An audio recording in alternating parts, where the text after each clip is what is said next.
اعوذ باللہ من الشیطان اللعین الرجیم بسم اللہ الرحمن الرحیم الحمد للہ وکفی وسلام علی عبادہ الذین اصطفی. درود بھیجیے محمد والے.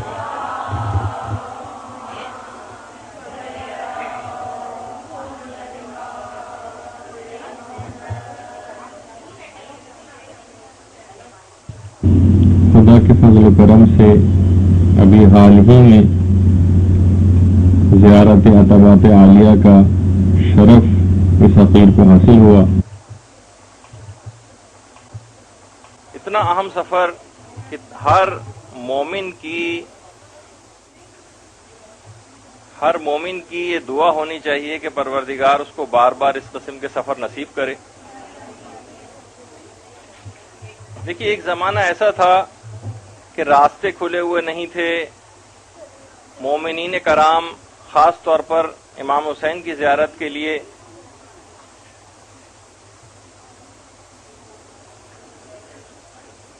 بڑی مشکلوں سے پہنچا کرتے تھے. کبھی ہاتھ پاؤں کٹانا پڑتے تھے.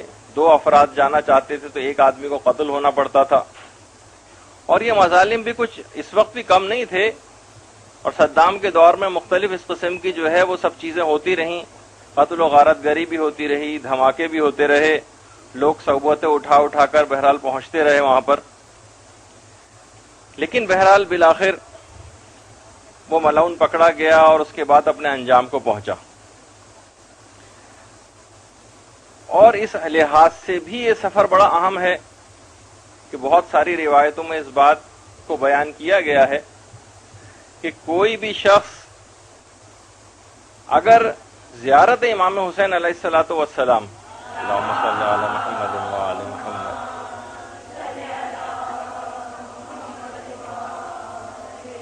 استطاعت کے باوجود بھی نہ کرے تو وہ اس دنیا سے اگر اس کے بغیر رخصت ہو گیا تو وہ ناقص ایمان کے ساتھ رخصت ہوگا. اور یہ بھی روایات میں بات آئی ہے کہ کوئی بھی عمل چاہے وہ کیوں نہ کر لے، وہ مقام وہ کبھی جنت میں حاصل کر ہی نہیں سکتا جو کہ ایک زائر امام حسین علیہ الصلوۃ والسلام کا ایک مقام ہوگا. کوئی بھی دنیا میں عمل کر ڈالے بڑے سے بڑا. اور یہ بھی ہے کہ وہ خدا اور بلکہ رسول و ائمہ کا آپ تصور ہوگا اگر وہ جا سکتا تھا لیکن پھر بھی اپنے مختلف امور کی وجہ سے نہیں جا سکا. جا سکتا تھا لیکن پھر بھی کاہلی اور سستی کرتا رہا اور وہ نہ گیا. اور عید کے موقع پر خاص طور ویسے تو عرفے کا سب سے زیادہ ثواب ہے، لیکن خود عید الفطر کے موقع پر زیارت قبر امام حسین کے لیے جانا، اس کا ثواب اس انداز سے بتایا گیا ہے روایت میں کہ جیسے وہ خدا کی زیارت کر کے آیا ہو. جو خدا بند عالم کی زیارت کا ثواب وہ امام حسین کی زیارت کا ثواب ہے روز عید. اور ویسے تو جتنے بھی ہمارے مراجع ہیں ان سب کا فتویٰ یہ ہے کہ بہرحال مستحب ہے زیارات کے لیے سفر یا امام حسین کی قبر کی زیارت کے لیے سفر کرنا. لیکن کچھ ہمارے مجتہدین ایسے گزرے ہیں، مثلا خود علامہ مجلسی کے والد تقی مجلسی یعنی مجلسی اول اور مجلسی ثانی دونوں، ان کا فتویٰ یہ تھا کہ اگر استطاعت ہو تو پوری زندگی میں کم سے کم ایک دفعہ زیارت امام حسین کرنا واجب. بہرحال میں بھی یہی سوچ رہا تھا، اور جیسے کہ سارے زائرین سوچتے ہیں اور سوچنا چاہیے. اور بہرحال ایک چیز یہ بھی ہے کہ ہدف زیارت کا تعین ہونا چاہیے. ہمارے نزدیک جو زیادہ تر افراد جاتے ہیں ان کا سب سے اہم ترین ہدف بس زری کو چھو لینا ہے. شاید ہی ایسا کوئی ہو کہ جو صاحب زری تک پہنچنے کی نیت کر کے جاتا ہو.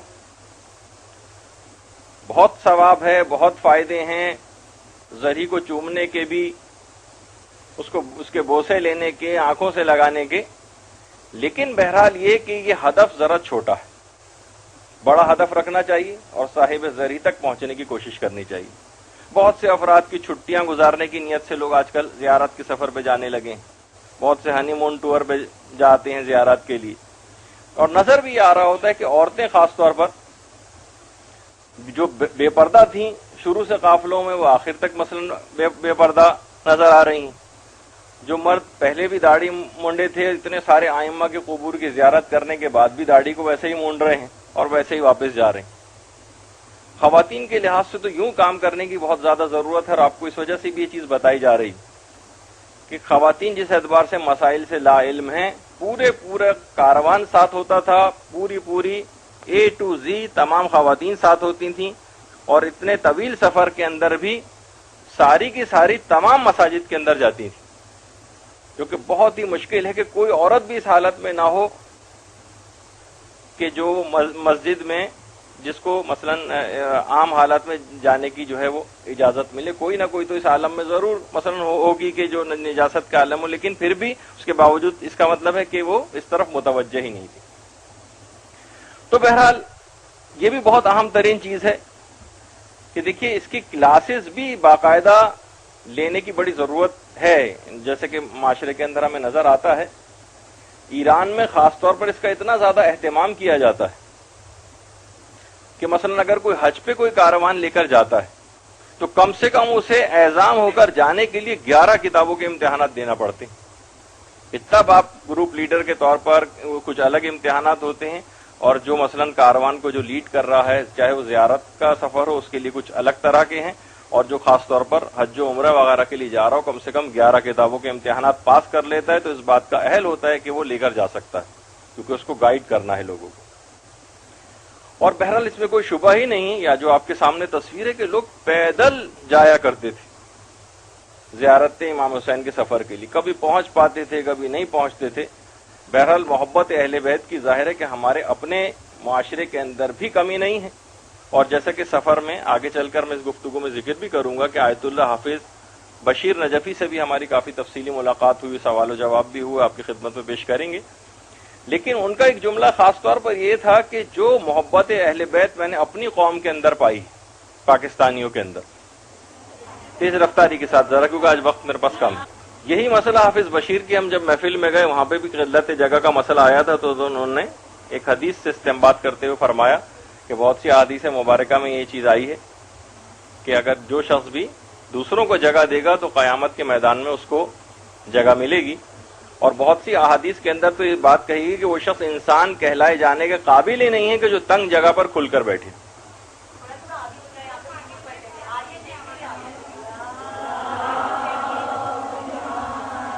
اچھا، تو بہرحال آیت اللہ نے فرمایا، آیت اللہ حافظ بشیر نجفی نے، کہ محبت اہل بیت میں جیسی قوم ہماری میں نے راسخ دیکھی ہے، بہت کم ایسی قومیں نظر آتی ہیں. اور شاید یہی ایک وجہ ہو کہ امام کا جب راستہ روکا گیا تھا تو امام نے فرمایا تھا کہ تم مجھے ہند جانے دو. ہند سے مراد یہی انڈو پاک کا علاقہ کہ بہرحال محبان اہل بیت کی کثیر تعداد یہاں پر پائی جاتی. اچھا، بہرحال آغاز سفر ہی سے سوچ یہ رہا تھا کہ کہاں جانا ہے، اور زیارت کے بعد جب تجدید عہد کر کے امام کے پاس سے واپس آنا ہے تو کتنی بڑی ذمہ داری ساتھ میں ہوگی. پہلے تو آپ نے دیکھا کس طرح سے لوگ پیدل چلتے ہوئے جاتے تھے. اب بہرحال یہ صورتحال ہو گئی کہ جہازوں میں بیٹھ کر جاتے ہیں، اور جو کہ سالوں میں سفر طے ہوتا تھا اب وہ فقط چند گھنٹوں کے اندر طے ہو جاتا ہے، اور پرتعیش سفر ہوتا ہے، اور کتنی آسانی کے ساتھ ہم جو ہے اپنی منزل مقصود پر پہنچ جاتے. بہرحال یہاں سے بغداد پہنچے، زبردست قسم کے سیکیورٹی چیک سے گزرتے ہوئے بسوں کے ذریعے جو ہے وہ کربلا کی طرف روانہ ہو. کربلا پہنچ کر بہرحال ایک چیز کے فضا انتہائی سوگوار، جس طریقے سے ایک تصور بھی دماغ میں آتا ہے. ویسے ہر ائمہ کی جتنی مختلف علاقوں کے اندر ائمہ کے روضے ہیں، ہر جگہ کی اپنی ایک الگ کیفیت ہے. اسی اعتبار سے خود زمین کربلا کی بھی ایک عجیب و غریب کیفیت. آندھی نے ایک استقبال کیا وہاں پر. بہرحال اب بھی آندھی آتی، جیسے کہ روایات کے اندر بھی آپ کو ملتا ہے کہ سرخ اور سیاہ آندھیاں وہاں پر آئیں. اب بھی آندھیاں آتی ہیں، فلائٹس بھی ڈیلے ہو جاتی ہیں، کچھ اس طرح کی سرزمین ہے وہاں. اور بہرحال کیوں نہ ہو سوگوار وہ پوری فضا کہ یہاں پر وہ دفن ہے کہ جس کے متعلق یہ بات کہی جاتی ہے کہ الدمعۃ الساکبہ، جس کا نام سن کر ہی آنکھوں سے آنسو رواں ہو جاتے ہیں، جس کا ایک لقب قتیل العبرہ بھی ہے. قتیل العبرہ، قتیل الابرہ کے معنی ہیں کہ وہ شخص کہ جس کو رولا رولا کر قتل کیا گیا ہو. یہ امام خالی قتل نہیں، جسے رولا رولا کر قتل کیا گیا ہو. تو بہرحال دماغ میں یہی چیز آ رہی تھی بار بار کہ یہی وہ جگہ ہے کہ جہاں 2 محرم کو 61 ہجری کو جمعرات کے روز امام اپنے ساتھیوں کے ساتھ یہاں پر آئے تھے، اور جب نام لیا گیا تھا کسی نے کہا یہ نینوا ہے، کسی نے کہا مثلا غازریہ ہے، کسی نے کہا کہ فرات ہے، اور جب کربلا کا نام سنا تو امام نے پھر وہاں پر خیمے لگانے کا حکم دیا. اور بہرحال تمام مناظر آنکھوں کے سامنے گھوم گئے کہ کس طریقے سے وہاں پر واقعات کربلا جو ہے وہ پیش آئے تھے، اور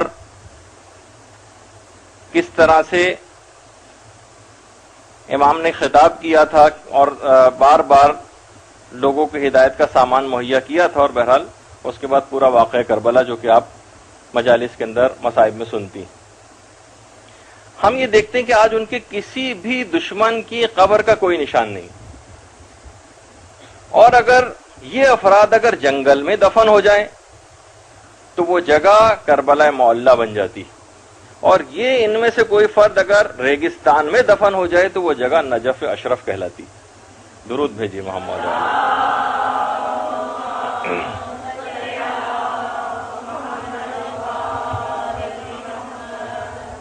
ایک بات علماء خاص طور پر یہ چیز فرماتے ہیں کہ دیکھیے باپ اگر بڑا نام ہو اس کا تو بیٹے کو اپنا مقام بنانے کے لیے بڑی محنت کرنے کی ضرورت پیش آتی.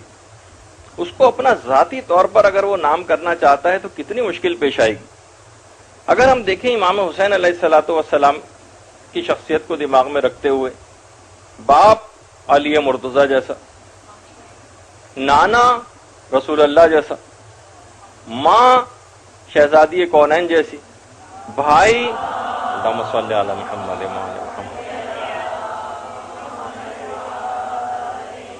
بھائی امام حسن جیسا، کتنی مشکل ہے ان کو نام بنانے کے لیے. یعنی کوئی کارنامہ کیسا اتنا بڑا انجام دے دیں کہ الگ سے ایک شخصیت ممتاز ہو جائے اتنے بڑے بڑے سورجوں کے سامنے.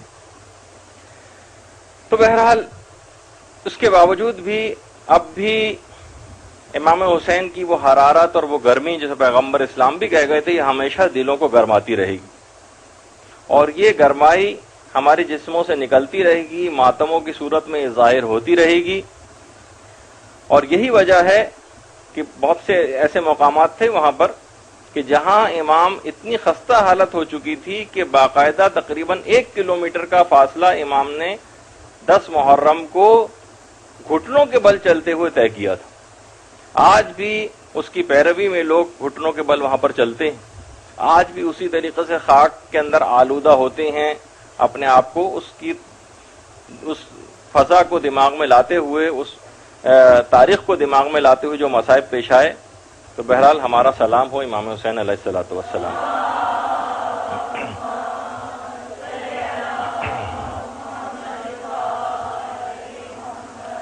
تو بہرحال خوش قسمتی سے پہنچ گئے اس سرزمین پر.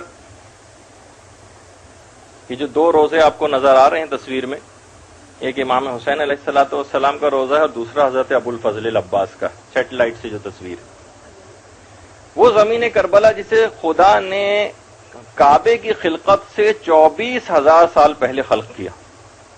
علامہ ابن شہر آشوب نے باقاعدہ ایک روایت بھی لکھی ہے پیغمبر اسلام کے حوالے سے کہ پنجتن ایک مقام پر تشریف فرما تھے اور پیغمبر اسلام بھی تھے.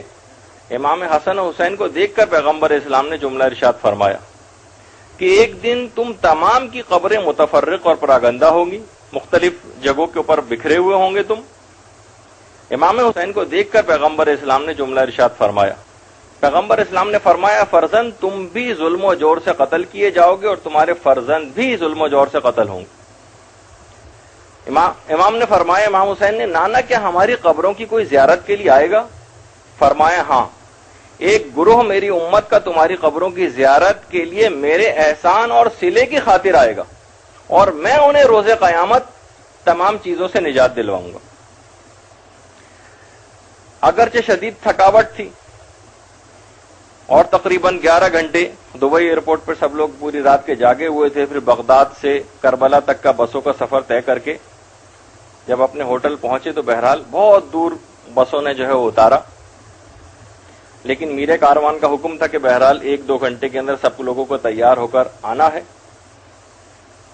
اور ظاہر ہے کہ تمام کی حالت اتنا خستہ تھی، لیکن اس کے باوجود بھی اعجاز امامت یا محبت اہل بیت کے بہرحال جب اس طرف روانہ ہوئے تو ایسا کہ جیسے تمام تھکاوٹ دور ہو چکی، باوضو ہو کر اور دھڑکتے ہوئے دل کے ساتھ چھوٹے چھوٹے قدموں کو اٹھاتے ہوئے، جیسا کہ مستحبات میں سے بھی ہے کہ جب زیارت کے لیے جائیں تو چھوٹے چھوٹے قدم اٹھائیں، نوحے اور ماتم کی صدائیں بلند کرتے ہوئے اور امام کے روضے کی طرف رواں دوا ہوں، اور بہرحال امام کے روضے کے سامنے جو ہے وہ پہنچ گئے۔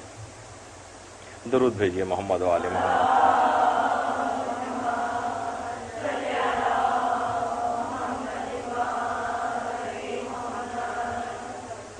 روضے کے دروازے پر پہنچ کر اذن دخول پڑھا جاتا ہے، اور ایک فقہی مسئلہ بھی ہے، اور وہاں پہ مراجع سے بھی لوگوں نے پوچھا کہ کیا ہم جتنی دفعہ امام کے روضے میں آئیں گے کیا اتنی ہی دفعہ اذن دخول پڑھنا پڑے گا؟ تو انہوں نے کہا کہ بہرحال اگر ایک دفعہ، پہلی دفعہ تو خاص طور پر اذن دخول پڑھیں، اور کوشش کریں کہ ایک بڑا جو اذن دخول جو وہاں پر لکھا ہوا بھی ہوتا ہے وہ پڑھیں، ورنہ اگر کوئی شخص ویسے ہی کئی دفعہ آنا جانا اس کا ہو تو وہ ایک دفعہ بس کافی ہے، اور اگر کئی دفعہ آنا جانے کی اس کی نیت ہو تو پھر وہ بہت مختصر سا اذن دخول، ادخلوا یا ابا عبداللہ، بس اتنا سا بھی پڑھ لے، کیا امام حسین میں حاضر ہو جاؤں، کیا میں داخل ہو جاؤں آپ کے روضے میں، تو فقط اتنا بھی جو ہے وہ کافی، ورنہ کتابوں کے اندر جو مفصل اذن دخول ہے وہ بھی لکھا ہوا ہے۔ بہرحال دروازے کے اوپر پہنچے، بڑا روح پرور ماحول تھا، پیدل چلتے ہوئے سب لوگ جو ہے وہاں پر پہنچے تھے، اور خوش قسمتی پہ سب کو رشک آ رہا تھا، اگر وہ تمام روایات بھی نگاہ میں ہوں کہ بہرحال ناقص ایمان کو اپنے مکمل کرنے والی چیز، تو بہرحال یقین نہیں آ رہا تھا کہ ہم اس جگہ کے اوپر پہنچ گئے، اور یہاں تک کہ قبر امام مظلوم کے اوپر نگاہ پڑ گئی۔ اللہم صل علی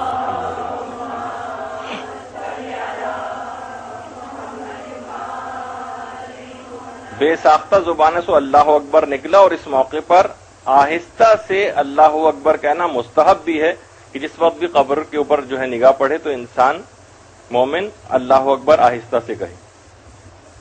بہرحال اشکوں کا ایک سیلاب رواں ہوا، اور پہلی زیارت میں تو کچھ مانگنے کو دل بھی نہیں چاہتا، اور بس وہی کہا کہ جو آیت اللہ مرشی نجفی نے کہا تھا جب امام حسین نے پوچھا تھا کیا چاہتے ہو، تو آقا مرشی نے ایک جملہ اس کے اندر جملہ کہا تھا کہ آجا کے آیا آس بچے حاجت بابیاس، آپ کو تو سب کچھ پتہ ہی ہے، میں آپ سے اب کیا کہوں۔ تو بہرحال اس میں تو کچھ مانگنے کا خیال ہی دل میں نہیں آیا۔ اتنا ضرور ہے کہ بہرحال ذرا آپ کو یہ بھی بتا دیا جائے کہ بہرحال انسان زری کی طرف جاتا ہے، اس سے چمٹتا ہے، اور بہتر بھی یہی ہے کہ زری پر جو ہے وہ اپنی آنکھوں کو انسان لگائے، زری پر اپنی آنکھوں کو لگائے، اپنے سینے کو لگائے، اپنے رخساروں کو لگائے، کیونکہ آئمہ نے ان رخساروں کو سلام کہا ہے کہ جو امام کی زری کو مس کرتے ہیں، امام کی قبر کو مس کرتے ہیں۔ براہ راست قبر کو تو مس نہیں کر سکتے، اب زری سامنے، تو باقاعدہ ان کو سلام کہا ہے ان رخساروں کو جو قبر امام سے مس ہوتے ہیں۔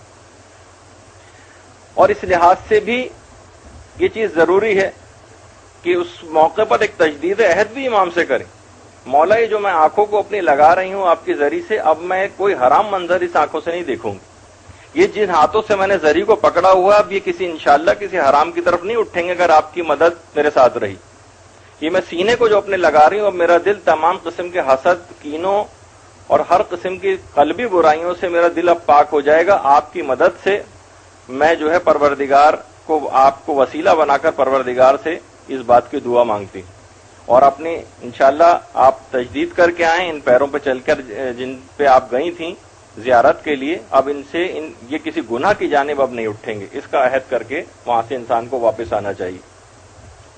اور ایک چیز اور بھی ہے، ویسے تو آپ نے ابھی پچھلا جو کتابچہ ہمارا آیا اس کے اندر بھی یہ تھا کہ ہر قبر کے اوپر 7 مرتبہ اس کے اوپر ہاتھ لگا کر انا انزلنا پڑھنا، ایک تو قیامت کے خوف سے انسان مکمل طور پر نجات پا جائے گا اور مرحوم و مغفور ہو جاتا ہے خود بھی، اور خود قبر امام مظلوم کی جالی پر ہاتھ رکھ کر 7 دفعہ انا انزلنا پڑھنا۔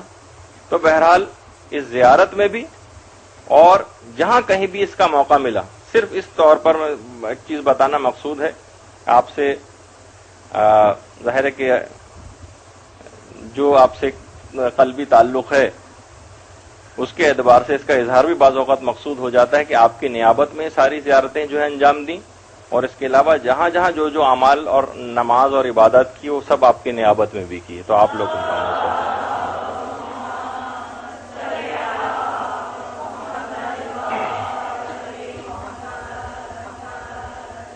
اچھا اسی طریقے سے اب بہرحال اتنا بتا دیا جائے کہ یہ جو زری آپ کے سامنے امام حسین کی، اس کے 6 گوشے، ایک گوشے میں تو خود امام عالی مقام کا جسم اطہر آرام کر رہا ہے، اور آیت اللہ حافظ بشیر نجفی سے جو ہماری ملاقات ہوئی تھی انہوں نے فرمایا کہ خود ہمارے استاد محترم یہ کہتے تھے کہ امام حسین کا سر نہ جانے نیزوں پر بلند ہو کر کہاں کہاں پھرتا رہا ہے، یہ تو اس وقت غالباً زری کے اندر دفن بھی نہیں، بے سر کا لاشا ہے جو یہاں پر دفن ہے۔ اچھا اسی طریقے سے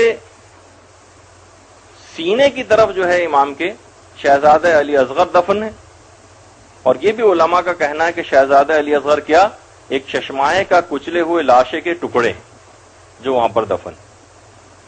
اسی طریقے سے یہ بات کہی جاتی ہے علماء کی طرف سے کہ سر اقدس جو نیزوں پہ بلند ہو کر کہاں کہاں پھرتا رہا ہے وہ غالباً نجف کے وادی السلام میں دفن ہے۔ پائنتی کی طرف امام کے قدم مبارک کی طرف ان کے بڑے بیٹے حضرت علی اکبر علیہ السلام آرام فرما رہے ہیں، اور قبر کے ایک گوشے میں زری سے 8 فٹ جنوب کی طرف گنج شہیدہ کی نقرئی جالی، یہ جو آپ کے سامنے ہے یہ گنج شہیدہ کہلاتا ہے، اور اس جگہ پر تقریباً خاندان بنی ہاشم کے علاوہ 104 انصار و اصحاب امام ایک ہی جگہ پر دفن امام کے ساتھ ہی۔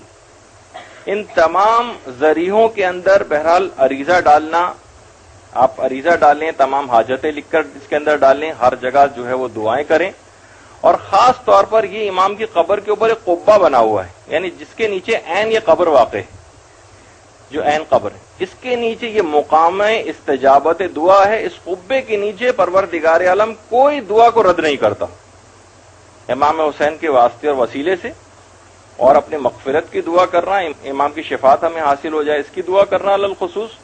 باقاعدہ ایک مجتہد سے جب پوچھا گیا کہ آپ یہ بتائیے کہ امام کی شفاعت کا دائرہ کس قدر وسیع ہے، کس قدر وسیع ہے امام کی شفاعت کا دائرہ، تو مجتہد نے فرمایا جس قدر خدا کی مغفرت کا دائرہ وسیع، جتنی خدا کی مغفرت کا دائرہ وسیع ہے اسی قدر امام حسین کی شفاعت کا دائرہ وسیع۔ تو بہرحال ہر جگہ دعا کرنی ہے، اور خاص طور پر اس قبے کے نیچے، اور یہ جو پورشن ہے کارپیٹ سے ادھر والا، یہ جو بالکل عین اس قبے کے نیچے ہے جسے حائر حسینی کہا جاتا ہے، یہاں پر وہ فقہی مسئلہ بھی ہے کہ یہاں پر نمازی کو اختیار ہے مسافر کو کہ چاہے وہ 2 رکعت نماز پڑھے 4 رکعت کے بجائے، اور چاہے 4 رکعت ہی نماز پڑھے، مسافر کو بھی اس بات کا اختیار ہے کہ چاہے 4 رکعت پڑھے چاہے 2 رکعت، یہ وہ جگہ ہے۔ لیکن امام حسین کا روضہ کیونکہ کافی بڑا ہے تو یہ ہر جگہ کا حکم نہیں ہے، یہ صرف اور صرف حائر حسینی کا حکم ہے، یعنی اور اگر کسی جگہ باہر کہیں آپ کو پڑھنا پڑے تو پھر آپ کو چاہیے کہ آپ جو ہے وہ قصری نماز پڑھیں۔ یہاں پر خاص طور پر ویکیوم بھی کیا جاتا ہے اور صفائی وغیرہ بھی ہوتی ہے، تو کوشش یہ کریں جب بھی کوئی زائرین میں سے جائے آپ فرمائش کر کے، کیونکہ جنت کی حوریں بھی قبر امام مظلوم کی مٹی کی فرمائش کرتی ہیں فرشتوں سے، جو کہ آپ سنتی ہیں۔ امام مظلوم کی قبر کی مٹی علماء اور مراجع جس عقیدت اور احترام سے اور لپک کر لیتے ہیں، جو واقعی اس کی معرفت رکھتا ہو وہ ڈھونڈتا ہے وہاں جا کر کسی طریقے سے غبار مجھ کو حاصل ہو جائے۔ ایک تو طریقہ میں آپ لوگوں کو بتاتا ہوں، عام طور پر لوگ اس کی طرف متوجہ نہیں ہوتے، یا تو بہرحال خدام وغیرہ سے بھی انسان جو ہے وہ کوشش کر کے لے جو کہ وہاں کے صفائی وغیرہ پر معمور ہیں، لیکن ایک طریقہ اور بھی، وہ طریقہ یہ ہے کہ وہاں پر باقاعدہ ایک ڈپارٹمنٹ ہے نذور اور جو ہدیے وغیرہ لینے کا، وہ آپ تلاش کر کے دیکھیں کہ وہ ڈپارٹمنٹ کس جگہ پر ہے، اس کا آفس، وہاں پر جائیں اور اپنی حیثیت کے مطابق جو بھی آپ کے لیے ممکن ہو آپ جو ہے وہ ضرور ضرور وہاں پر کچھ نہ کچھ ڈونیشن دے دیں جو بھی آپ کی حیثیت کے مطابق ہو. تو وہ گفٹ میں آپ کو امام حسین کے قبر کی مٹی یا حرم مطہر کا غبار دیتے ہیں. بہت قلیل سی ایک مقدار ہوتی ہے لیکن وہ ملتی ہے, بہت پریشیس, بڑی قیمتی. وہ اگر بہرحال جو ہے قبر میں انسان اپنے لیے رکھے اور اس میں ایک چٹکی بھی اگر اس کی قبر کے اندر ڈال دے تو عذاب قبر اس کے اوپر سے ساقط ہو جائے گا. جی ہاں بالکل یہ علماء اسی وجہ سے تو لیتے ہیں تاکہ وہ اپنی قبر کے اندر اس کو ڈالیں تاکہ جو ہے وہ خود عذاب قبر وغیرہ سے جو محفوظ رہا جا سکے. اوپر بھی ڈال سکتے ہیں لیکن بہرحال کہ ویسے اندر ڈالنے کے لیے کے حوالے سے جو جاتا ہے. تو بہرحال کوشش یہ کریں. اور اس وقت میں آپ کو ایک اور بڑی خوش نصیبی والی بات یہ بتاؤں جو آج اس میں آپ سب لوگ بھی شریک ہو سکتے ہیں, وہ یہ ہے کہ اس وقت کوشش یہ کریں کہ جتنے بھی ائمہ کے روضے ہیں اور جتنے بھی اصحاب ائمہ کے روضے ہیں, بڑے بڑے علماء کی قبریں ہیں, تقریباً ہر جگہ پہ مسلسل کنسٹرکشن چل رہی ہے. حضرت حر کا روضہ تو بالکل اثر نو تعمیر ہو رہا ہے. سوچیے کہ عام مسجد میں کی تعمیر میں حصہ لینے کا کتنا زیادہ ثواب ہے کہ جنت میں گھر بن جاتا ہے. عام سے کسی مدرسے کی تعمیر کے اندر حصہ لینا کتنا زیادہ ثواب ہے. چیز جائے گا کہ امام حسین علیہ السلام کے روضے کی تعمیر اور دیگر ائمہ کے روضوں کی تعمیر کے اندر آپ حصے دار ہو جائیں, ایسا تو ثواب جاریہ اتنا زبردست کسی کو حاصل ہو جائے.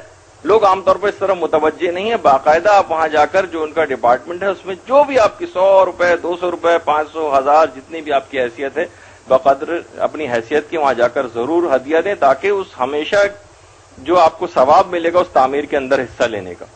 تو بہرحال علی الخصوص وہاں پر جا کر یہ والا کام آپ کو ضرور کرنا ہے. اچھا اب اور یہ کام بہرحال کیونکہ آپ سے اس کا ایک اظہار بھی کرنا ہے, مدرسۃ القائم کے جتنی طالبات یہاں پر ہیں اور جتنے بھی افراد یہاں پر کام کرتے ہیں, جتنے لوگوں کا تعاون اس کے اندر شامل ہے, ان سب کی طرف سے بھی ثواب جاریہ کے طور پر وہاں کی امام حسین کے روضے کی تعمیر میں وہاں پر جو ہے وہ ڈونیشن دیا گیا. اس کے اندر آپ بھی شریک ہیں تاکہ آپ کو دکھا دیا تاکہ آپ سے اس عقیدت کا اظہار ہو جائے.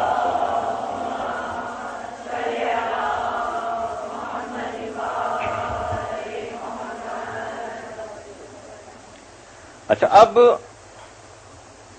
وہاں پر ایک مسئلہ اور پیش آتا ہے کیونکہ ہم ظاہر ہے چیز بیان کر رہے ہیں تو ساتھ ساتھ بہت سے احکام بھی بیان کرتے جائیں. امام کی زری جہاں سے شروع ہوتی ہے اس سے پہلے ایک دروازہ ہے جہاں پر اکثر لوگ سجدہ کرتے ہیں اور ظاہر ہے وہ چومتے ہیں چوکھٹ کو, اور یقیناً یہ ایک قلبی ان کا وہ ہوتا ہے کہ ہم چوکھٹ کو چومیں, اور اگر بالفرض سجدہ بھی کرتے ہیں وہاں پر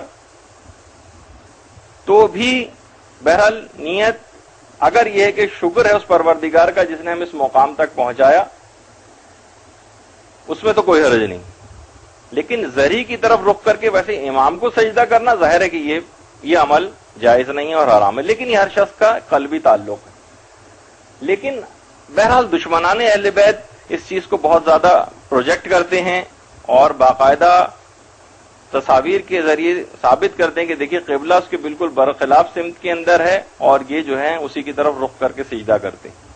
تو کوئی بھی بہرحال اس قسم کا کام کرنے سے ایسا اجتناب کرنا چاہیے, لیکن بہرحال یہ ہر شخص کے اپنے قلبی رجحان کی طرف ہے, وہ کس نیت سے کر رہا ہے. اگر وہ پروردگاری کو سجدہ کر رہا ہے اور سجدہ کسی بھی سمت میں ہو سکتا ہے تو پھر تو کوئی حرج نہیں. لیکن بہرحال اس کے اندر جو عام طور پر لوگوں کا ایک خیال ہوتا ہے اس کے لحاظ سے آپ کی خدمت میں ایک چیز جو ہے وہ بیان کی. امام کے حرم ہی کے اندر الگ سے, کیونکہ ان تمام شہداء کربلا کو امام زین العابدین علیہ الصلوۃ والسلام نے دفن کیا تھا.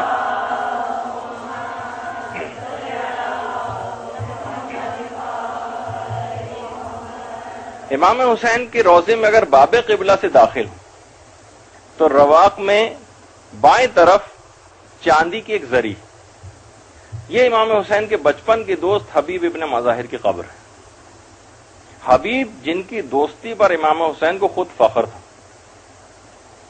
حبیب ابن مظاہر پیغمبر اسلام کے بھی صحابی تھے, امیر المومنین کے بھی صحابی تھے, امام حسن علیہ السلام کے بھی صحابی تھے, امام حسین سب کے صحابی تھے. ہر جنگ میں شریک رہے ہیں اور کوفے میں حضرت مسلم کی شہادت کے بعد یہ کوفے سے کربلا پیدل خدمت امام میں حاضر ہوں. اور بہرحال ان کی زری پر بھی ہاتھ رکھ کر 7 مرتبہ انا انزلنا آپ لوگوں کی نیابت میں پڑھی، اور پھر اس کے بعد علماء ایک جملہ اور فرماتے ہیں کہ حضرت حبیب بن مظاہر کے متعلق مثلا آپ جیسے کہ ایک بات سنتی ہیں، وہ یہ ہے کہ حبیب بچپن ہی سے امام حسین جس جگہ سے گزرتے تھے ان کے قدموں کی خاک اٹھا کر اپنے سر پر ڈالتے تھے۔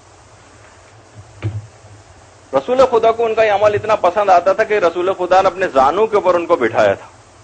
کس وجہ سے؟ وجہ بیان کی تھی کہ میرے بیٹے حسین کے قدموں کی خاک کو اٹھا کر محبت سے اپنے سر کے اوپر ڈالتا۔ تو علماء یہ بیان کرتے ہیں کہ جو امام حسین کے قدموں کی خاک اٹھا کر اپنے سر پر ڈالتا ہو، اس کی وجہ سے پیغمبر اس کو یہ صلاح دیں کہ اپنے زانوں پر بٹھائیں۔ اب جو امام حسین کی سیرت کی پیروی کرتا ہو، اب خود سوچیے کہ رسول خدا اس کے ساتھ کیا سلوک کریں گے۔ اسی طریقے سے اگر ہم دیکھیں تو بلکہ اس کو اور اگر پیچھے لے جائیں تو امام حسین کی جو زری ہے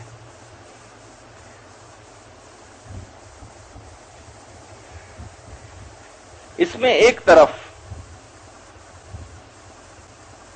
بہرحال ایک طرف حبیب ابن مظاہر کی زری کے بالکل سامنے ایک جگہ ہے جس کو قتل گاہ یا مذبح جس کو کہا جاتا ہے، کہ جس جگہ پر امام حسین کو ذبح کیا گیا۔ حبیب کی قبر کے پاس ہی ایک نقرئی دروازہ ہے، یہ وہ جگہ ہے کہ جہاں امام حسین گھوڑے سے زمین پر آئے تھے، اور اس جگہ پر سبز رنگ کا ایک پتھر بھی ہے سنگ مرمر کا، جس پر گہرے بھورے رنگ کے دھبے ہیں جو خون کی عکاسی کرتے ہیں۔ اب بھی ہر سال کہا جاتا ہے کہ 10 محرم کو عصر کے وقت وہاں سے تازہ خون جوش مارتا ہے، اور یہی وجہ ہے کہ اس جو دروازہ ہے اس کو 10 محرم کے دن بند کر دیا جاتا ہے، اور دیگر دنوں میں بھی جب ہم بھی وہاں پر گئے تو وہ دروازہ جو ہے وہ بند تھا، کیونکہ اس میں لوگوں کے کچل کر جو ہے وہ مرنے کا اندیشہ ہوتا ہے، تو لہٰذا رش کی وجہ سے اس کو بند کر دیا جاتا ہے۔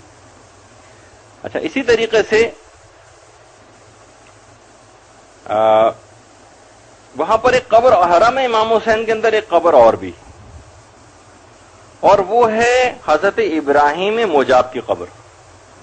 قبر امام کے بالائے سر حضرت ابراہیم بن موسیٰ کاظم، امام موسیٰ کاظم کی اولاد میں سے تھے یہ، ان کی قبر مبارک وہاں پر ہے۔ ہارون کے زمانے میں ابراہیم وہاں پر مجاوری کیا کرتے تھے اور تقیے میں رہتے تھے، تقیے میں، لیکن بہرحال ان ظالموں کو پتہ چل گیا کہ یہ خاندان اہل بیت کا کوئی نوجوان ہے، اور بہرحال ان کے قتل کے آرڈرز آ گئے۔ جب ان کو پکڑ کے لے جا رہے تھے ابراہیم کو قتل کے لیے، جو یہاں پر مجاور ہو گئے تھے، تو انہوں نے مہلت مانگی کہ مجھے آخری سلام کرنے کی اجازت دی جائے، اور کہا کہ اے دادا ابراہیم کا سلام قبول ہو۔ تو قبر امام مظلوم سے باقاعدہ جواب آیا کہ اے بیٹے تجھ پر بھی میرا سلام، اور سب لوگوں نے وہاں پر یہ سنا۔ جب بھی ان کا نام پڑ گیا مجاب، یعنی جو جواب پانے والا، جس کو جواب دیا گیا۔ تو بہرحال اس میں ایک چیز اور بھی غور کرنے والی ہے کہ انہوں نے سلام کرنے کی تو اجازت مانگی، لیکن ابراہیم مجاب یہ بھی کہہ سکتے تھے کہ اے دادا جب سلام کا جواب آ گیا، دادا مجھے بچا لیجیے۔ ہم جیسے نالائق اگر ہوتے تو غالباً خدا نہ خواستہ یہ کہتے کہ دادا آپ کیسے دادا ہیں کہ جو مجھے موت کے پنجے سے نہیں بچا رہے ہیں، اور غالباً یہی وجہ ہے کہ ہمیں کوئی جواب سلام بھی نہیں آتا۔ تو بہرحال موت سے یہ خاندان کبھی بھی نہیں گھبراتا، اور اس کو پروردگار کی طرف سے ایک بہت بڑا عطیہ سمجھتا رہا۔ ابراہیم مجاب کی یہ قبر ہے وہاں پر، ان کا مرقد، اور یہ ان کی قبر کی اندر سے ایک تصویر ہے، زری کے اندر سے۔ درود بھیجیے محمد والے۔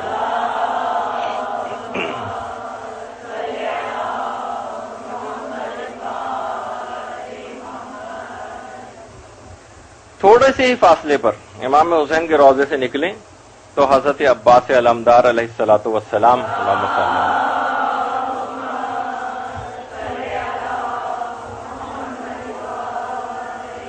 ان کا روضہ ہے۔ ایک عالم ہمیشہ پہلے حضرت عباس کے روضے پر جاتے تھے، پھر امام حسین کے روضے پر آتے تھے۔ کسی نے جب ان سے پوچھا کہ آپ مولا حسین کے روضے پر پہلے کیوں نہیں جاتے، تو انہوں نے بڑا اچھا جواب دیا کہا کہ حضرت عباس باب الحوائج ہیں، حاجتوں کا دروازہ، اور امام حسین کی زیارت خود ایک حاجت ہے، تو لہذا پہلے باب الحوائج کی زیارت کے لیے جانا ضروری۔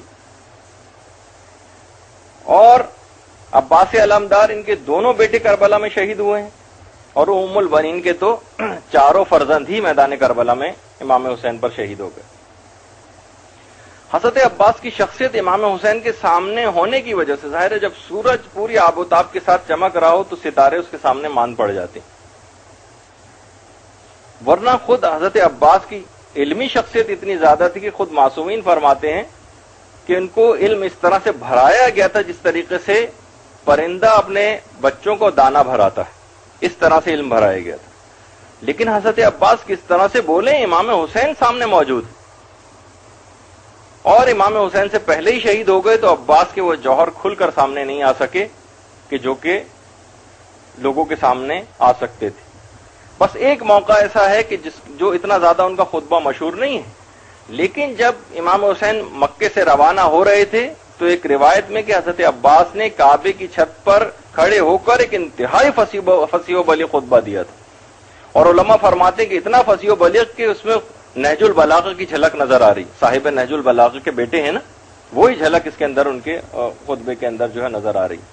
لیکن بہرحال کیونکہ ہم ان کی شخصیت سے بھی زیادہ صرف سوائے واقعہ کربلا کے ایک آدھ جو پہلو کے حضرت عباس کی شخصیت کا کہیں کوئی تذکرہ نہیں ہوتا، اور علامہ ذیشان حضرت جوادی نے جو کتاب العباس کے نام سے لکھی حضرت عباس کے حالات پر، وہ آپ ضرور لے کر پڑھیں، اس میں اس بات کا شکوہ کیا ہے کہ ہمارے قوم کے عوام تو چھوڑیے، خواص جو ہیں ان کی بھی محنتوں کا سارا زور جو ہے وہ اغیار کا لٹریچر پر پڑھنے میں صرف ہو رہا ہے۔ صحیح بخاری میں یہ لکھا ہوا ہے تو صحیح مسلم میں یہ لکھا ہوا ہے تو ترمذی میں یہ ہے تو نسائی میں یہ، اپنی کتابیں بھی تو پڑھو، اور ان کے اندر جو ہمارے افکار ہیں وہ بھی تو پڑھو، وہ بھی تو ایسے ہی اصول کافی کو کوٹ کرو، ایسے ہی ملا یازر الفقی کو کوٹ کرو۔ لیکن بہرحال کیا بدقسمتی ہے کہ بہرحال اچھا، اسی طریقے سے جب زری داخل ہو رہے ہوتے ہیں اور زری ہلکی ہلکی سی نظر آ رہی ہوتی تو اس وقت بھی غالباً جس طریقے سے جو کیفیات، اچھا دونوں کے روضے قریب قریب ہیں، لیکن حضرت عباس علمدار کے روضے کی کیفیت بالکل الگ ہے، اور امام حسین کے روضے میں جانے کی کیفیت ایک بالکل الگ ہے، اور یہ بالکل زری کے سامنے پہنچ گئے، اور ایک جگمگاتی ہوئی حضرت عباس کی زری اور ان کی قبر، اور جو چاہیں اس باب الحوائج سے مانگیں، یہ تو حاجت قبول ہونے کا دروازہ ہے، کھلے عام آپ ہر قسم کی دعا جو ہے یہاں پر مانگ سکتے ہیں، اور انشاءاللہ سب کی دعائیں مکمل طور پر قبول ہوں گی۔ آپ سب لوگوں کے لیے زری کو پکڑ کے دعائیں کی گئیں یہاں پر۔ اور بہرحال یہ حضرت عباس کے روضے کی ایک بہت پرانی تصویر ہے آپ کے سامنے، بہت پرانی، اور آج بھی وہ پانی ان کے قبر کا ایک طواف کرتا ہوا نظر آتا ہے۔ یہ انڈر گراؤنڈ رستہ ہے ان کی قبر تک جانے کے لیے،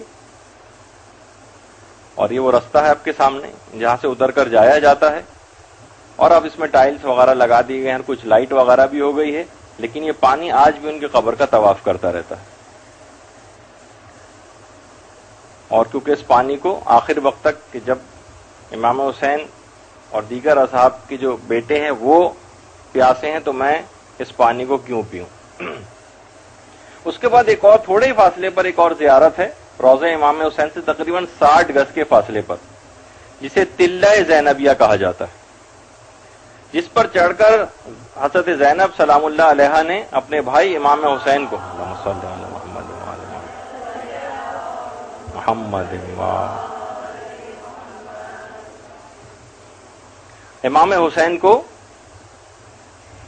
دیکھا تھا کہ شمر ان کے سینے کے اوپر سوار ہوا ہے، اور پشت سے امام کے سر کو جسم اطہر سے جدا کر رہا ہے۔ آیت اللہ زنجانی فرماتے ہیں کہ ہمارے امام زمانہ علیہ الصلوۃ والسلام اللہم صلی علی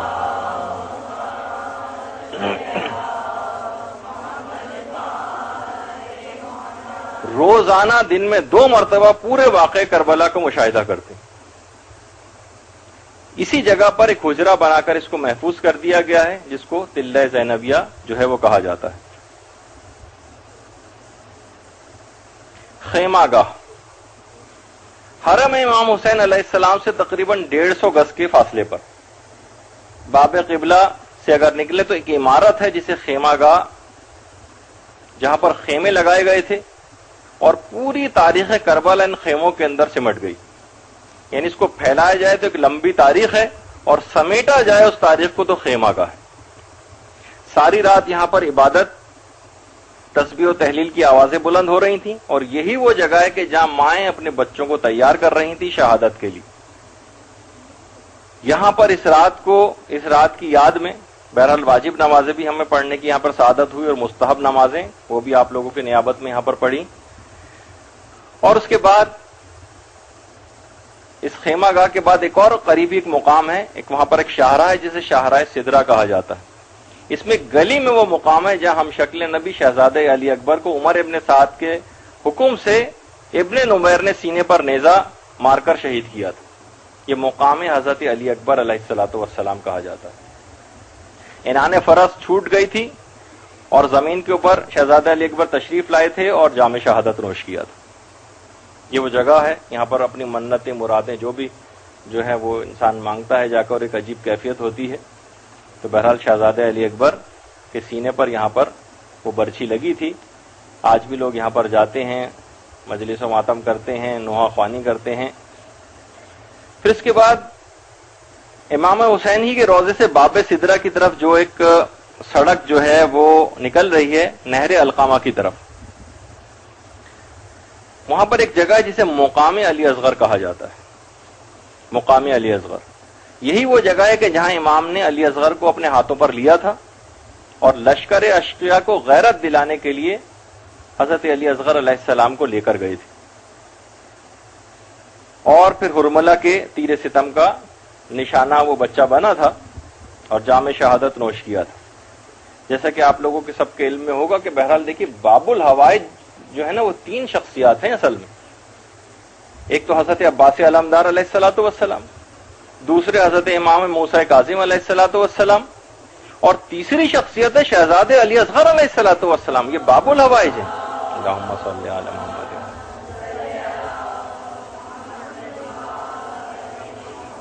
علماء اور عرفاء فرماتے ہیں،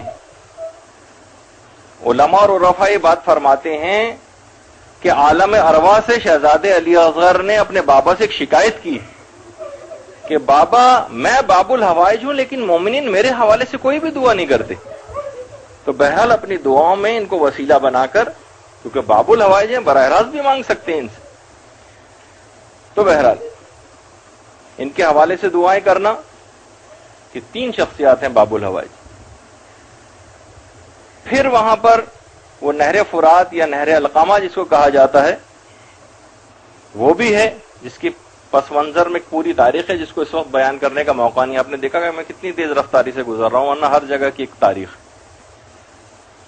جس میں باقاعدہ جنت کی نہروں کا پانی اس کے اندر ملایا جاتا ہے روزانہ کی بنیاد پر. فرشتے اور ملائکہ آتے ہیں اور جنت کی نہروں کا پانی اس نہر فرات کے اندر ملاتے ہیں.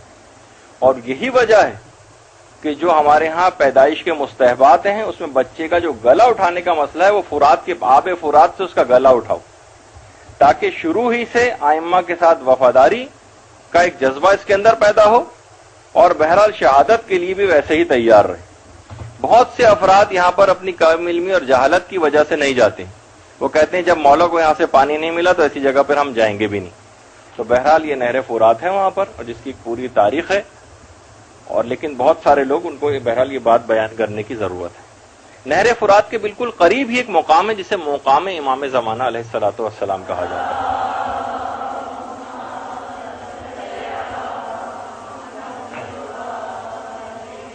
مقام امام زمانہ،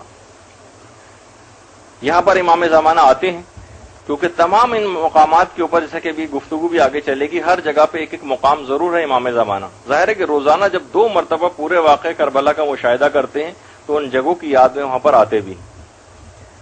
اور یہ قبر، اب تو یہ ذرا پرانی تصویر ہے، تقریباً پورا روضہ اثر نو تعمیر ہو رہا ہے. کہ ہم جب گئے وہاں پر تو ہم قبر کی براہ راست زیارت بھی نہیں کر سکے، اور انڈر کنسٹرکشن جگہ باہر کھڑے ہو کر ہی زیارت پڑی. تو بہرحال ہر کی شہادت کے بعد ہر کے لاشے کو ہر کی والدہ گرامی نے اپنے قبیلے کے ایک محلے ناحیہ حر میں ان کو لا کر دفن کیا. اور ایک روایت میں کہ تھوڑا سا ہی 4 کلومیٹر تک ہی لاشے کو لے کر گئے تھے کہ اس کے بعد حر کا لاشا آگے نہیں بڑھا, لہذا وہیں پر ان کو دفن کر دیا گیا. جب بھی علماء ایک جملہ ارشاد فرماتے ہیں کہ حر کے شرمندہ قدموں کی لرزش کسی طور پر بھی حبیب ابن مظاہر کے تنے ہوئے سینے سے کم نہیں. ہم کہتے ہیں نا حبیب سینہ تان کر گئے, کہتے ہیں معمولی نہ سمجھے, حر کے جو شرمندہ قدموں کی جو لرزش تھی کسی طور پر بھی حبیب ابن مظاہر کے تنے ہوئے سینے سے کم نہیں. پھر کربلا سے بغداد جاتے ہوئے شاہراہ پر دائیں جانب تقریباً 10 کلومیٹر کا فاصلہ گزرنے پر حضرت اون علیہ السلام کا روضہ بھی ہے, یعنی حضرت اون ابن عبداللہ ابن جعفر طیار, حضرت زینب کے بیٹے. اون و محمد 2 بیٹے تھے زینب کے, تو اس میں سے حضرت اون کا مزار ہے یہ, کیونکہ جو محمد تھے وہ تو گنج شہیدہ میں دفن ہے, جو بھی آپ نے اس سے پہلے امام حسین کی زری کے برابر میں جو گنج شہیدہ دیکھا. یہ یہاں پر بھی لوگ اپنے منتیں مرادیں اور اپنے بچوں کے حوالے سے جا کر خصوصی طور پر دعائیں کرتے ہیں. طفلان مسلم, حضرت مسلم ابن عقیل کے 4 بیٹے امام حسین پر قربان ہو گئے. 4 بیٹے, ابراہیم, عبداللہ, محمد اول اور محمد ثانی. 2 بیٹے تو حارث کے ہاتھوں شہید ہوئے ہیں, اور 2 بیٹے واقع کربلا میں شہید ہوئے. اور خاص طور پر جو 2 بیٹے حارث کے واقعے میں شہید ہوئے وہ تو مصائب آپ سنتی رہتی ہیں, لیکن جو پہلو تھا اس کے اندر دیکھیں لوگوں کو بیان کرنے کا, جسے مصائب میں بھی بیان کرنا چاہیے. چھوٹے تھے, نابالغ تھے, جب حارث قتل کرنے کے لیے لے کر گیا ہے تو کس بات کی اجازت مانگی؟ 2 رکعت نماز پڑھنے کی اجازت دے دو. ان افراد کو خاص طور پر آپ بتا سکتی ہیں یہ چیز کہ جو یہ کہتے ہیں کہ مثلا عزاداری جو ہے وہ اہم ہے اور نماز اہم نہیں. وہ 2 نابالغ بچوں کے حوالے سے, اپنے بچوں کے حوالے سے آپ سوچیں کہ جن کو قتل کرنے کے لے جایا جا رہا اور خوف و ہراس کا عالم ہو, یہ خاندان اہل بیت کے بچے 2 رکعت نماز پڑھنے کی اجازت مانگ رہے. اور یہ تو چاروں بیٹے مسلم کے اس طرح سے شہید ہوئے ہیں, 2 حارث کے ہاتھوں, 2 واقع کربلا میں. اور مسلم کی ایک بیٹی بھی تھی کہ جو اشقیہ جس وقت خیموں کو آگ لگا رہے تھے اس وقت وہ ان کے قدموں تلے کچل کر شہید ہوئی. اس طرح سے اس واقع کربلا کے اندر حضرت مسلم ابن عقیل کی پوری نسل ختم ہو گئی, پوری نسل ختم. لیکن کیا ہے, باقاعدہ جس سے منسوب ایک واقع خود یہاں کراچی میں, یہاں پر ایک صاحب تھے کہ جن کی جو اولاد ہوتی تھی مر جاتی تھی, پیدا ہوتے ہی جو اولاد ہوئی انتقال کر جاتی تھی. ان کو نجفی ایک عالم نے جو نجف کے میں رہتے تھے, انہوں نے آقا حضرت ابو الحسن اصفہانی, آیت اللہ ابو الحسن اصفہانی کے حوالے سے ایک طریقہ بتایا. کہتے تھے میرے ہاں بھی کوئی اولاد ہوتی نہیں تھی, اور جو ہوتی تھی وہ پیدا ہو کر مر جاتی تھی. وہاں سے مثلا خط آتا تھا نجف کہ آپ کے یہاں بچے کی ولادت ہوئی ہے, طالب علم آ کے کہتے تھے مٹھائی کھلاؤ. میں کہتا تھا کس بات کی مٹھائی کھلاؤں, ابھی خط آیا کہ ولادت ہوئی ہے, اگلا خط آئے گا کہ بچہ مر گیا. آقا ابو الحسن اصفہانی کو پتہ چلا, ان کو بلایا اور کہا کہ دیکھو جب بھی آثار حمل تمہاری زوجہ میں نمودار ہو جائیں تم اس بچے کا نام مسلم رکھ دینا. مسلم کی پوری نسل واقع کربلا کے اندر ختم ہو گئی ہے, مگر اس نام کا اعجاز یہ کہ جو اس نام کو رکھے گا اس نام کے صدقے میں اس کی نسل ہمیشہ قائم رہے گی.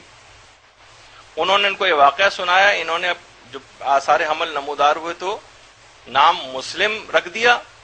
ماشاءاللہ سے وہ جو بچہ تھا آج 58 سال کا ہے, مسلم رضا کے نام سے کراچی میں رہتے ہیں. ان صاحب کے ہاں ایک اور ولادت بھی ہوئی بچے کی, اس بچے کا نام انہوں نے قائم رکھا, کیونکہ حضرت حجت کے نام پر کہ جو کہ زندہ, پائندہ اور قائم.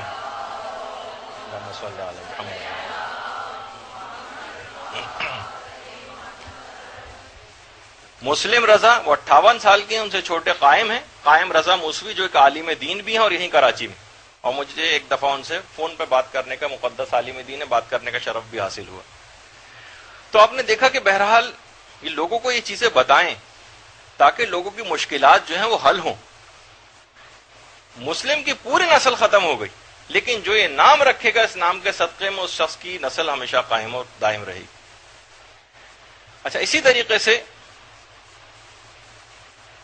حضرت زید کا بھی روضہ ہے وہاں پر, جن سے سب زیدی حضرات جن کی نسل سے ہیں، اور لوگوں کو بہرحال بتانے کی بھی ضرورت ہے، مجالس میں بھی چیز پڑھنی چاہیے کہ قرآن سے غیر معمولی شغف رکھتے تھے. شغف حضرت زید امام زین العابدین علیہ الصلوۃ والسلام کے جو بیٹے تھے، اسی وجہ سے جوانی ہی میں حلیف قرآن کے نام سے مشہور ہو گئے تھے.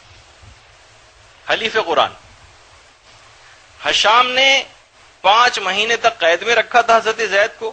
اس قید کے زمانے میں بھی مسلسل تفسیر قرآن بیان کرتے رہے، یہاں تک کہ حضرت زید کو سولی دے دی گئی اور 4 سال تک ان کا لاشا سولی کے اوپر لٹکا رہا.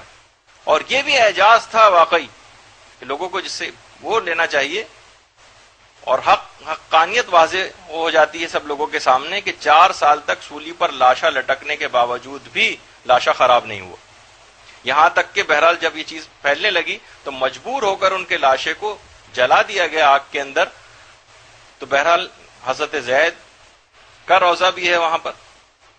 اچھا، اسی طریقے سے ذوالکفل قرآن میں بھی جن کا تذکرہ ہے، اصل میں حضرت ایوب علیہ السلام کے بیٹے تھے، اور جلیل القدر پیغمبروں کی جو لسٹ تیار علماء نے، جو جلیل القدر جو پیغمبر ہیں ان کی جو لسٹ ہے، اس میں 13ویں نمبر پہ حضرت ذوالکفل کا نام، جنہوں نے اپنے دور میں 100 انبیاء کو پناہ دی تھی، وہ بھی ہیں. اسی طریقے سے پھر کربلا ہی میں حرم امام حسین کے قریب ہی وہ مقام ہے کہ جہاں پر حضرت عباس کا دایاں بازو قلم ہوا ہے یہاں. اور اس سے تھوڑے ہی فاصلے پر ایک اور جگہ بھی ہے، یہاں پہ بھی تمام زائرین رکتے ہیں، وہ جگہ جہاں حضرت عباس کا بایاں بازو قلم ہوا ہے. اور شہزادی کونین قیامت کے روز حضرت عباس کے انہی دونوں کٹے ہوئے بازوؤں کو لے کر اور شہزادہ علی اصغر کو ہاتھوں پر اٹھا کر امت کی شفاعت اور مغفرت کا سامان کریں گے. پھر اس کے بعد کربلا کی تمام زیارتوں سے فارغ ہو کر، اگرچہ میں بہت تیز رفتاری سے گزرا کیونکہ ہر جگہ کی الگ تاریخ ہے، لیکن ظاہر ہے کہ اس وقت تو صرف ایک کلاس میں اس کو کوشش کر کے ختم کرنا ہے، نجف اشرف کی طرف رواں دوا ہوا. کربلا سے تقریباً 85 کلومیٹر کے فاصلے پر، 1.5 گھنٹے کی مسافت پر، اور کوفہ سے تو تقریباً 8 کلومیٹر دور ہے یہ نجف. اور یہ وہ جگہ ہے نجف اشرف کی، یہاں دفن ہونے والا محاسبے سے، سوال منکر و نکیر سے، فشار قبر سے اور عذاب قبر سے تمام سے مامون اور محفوظ ہو جاتا ہے جو بھی یہاں پر دفن ہو جائے. یہ تقریباً 150 سال پرانی تصویر ہے نجف اشرف کی، جب اس شہر کے چاروں طرف ایک دیوار بھی ہوا کرتی تھی. اب تو خیر یہ تھوڑا سا نسبتاً ڈیولپ ہو گیا ہے شہر، اور پھر جب اس میں داخل ہو رہے ہوتے ہیں تو دور سے ہی امیر المومنین علیہ الصلوۃ والسلام کی زری نظر آ رہی ہے.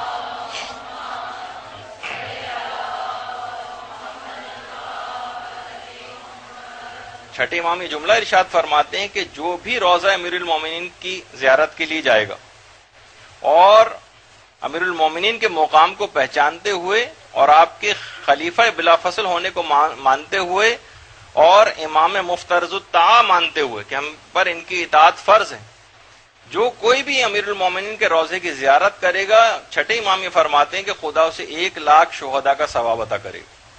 مخبر صادق کی اس خبر، درود بھیجو،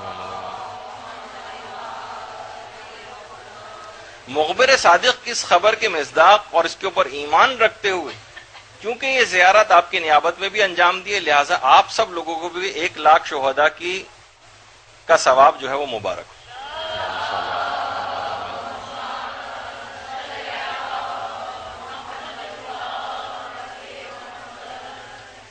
یہاں تک کہ امیر المومنین کے روضے کے بالکل سامنے پہنچ گئے اور ایک بلند و بالا اور ایک عظمت و جلالت کے ساتھ امیر المومنین کا روضہ جو ہے آنکھوں کے سامنے تھا. جیسے میں نے ابھی اس سے پہلے کہا کہ کربلا میں غم و حزن کی ایک الگ کیفیت ہے، اور یہاں پر جو امیر المومنین کی ہیبت اور جلالت ہے اور ایک عظمت جو ہے، خاص طور پر اگر امیر المومنین کا مقام بھی دل و دماغ میں انسان اگر رکھے تو بڑا اس کو جو ہے ایک عظمت و جلالت جو ہے امیر المومنین کی نگاہوں کے سامنے رہے، پھر زیارت کرنے میں ایک بڑا خاص لطف اور مزہ. امیر المومنین کی قبر دفن کے بعد کتنی عرصے تک بالکل مخفی رہی، جس کے تفصیل میں نے موت کی جو دروس ہوئے تھے اس میں بتائی تھی. اور ہارون والا جو ایک پورا واقعہ جو اس وقت بیان نہیں کرنا ہے، ہارون کے زمانے میں ظاہر ہوئی تھی، جب ہارون ہرنوں کے شکار کے لیے گیا تھا، اور ہرن جو ہے وہ جب کتے اس ہرنوں کی طرف چھوڑے شکار کے لیے تو وہ ایک ٹیلے کے اوپر جا کر چڑھ جاتے تھے اور کتے اس سے پہلے رک جاتے تھے. کئی دفعہ یہ واقعہ ہوا. بہرحال اس کے بعد پھر معلوم چلا کہ یہ امیر المومنین کی قبر ہے. پھر بہرحال وہاں پہ روزہ بھی تعمیر ہوا. پھر بعد میں نادر شاہ دررانی نے اس کے اوپر سونا وغیرہ بھی لگایا.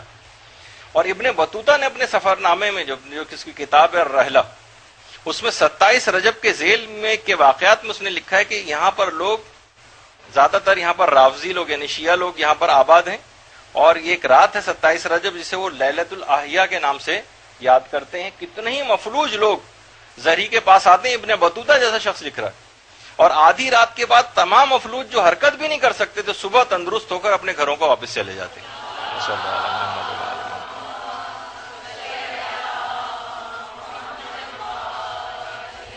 اور شیر تک آتے تھے. کتنے ہی واقعات ایسے ہیں کہ جانور آ کر صحت یاب ہو کر جاتے تھے. یہ ذرا اس کا پرانی تصویر امیر المومنین کی زہری کی، اور اس کے بعد پھر یہ امیر المومنین کی زہری. درود بھیجیے محمد علیہ محمد صلی اللہ علیہ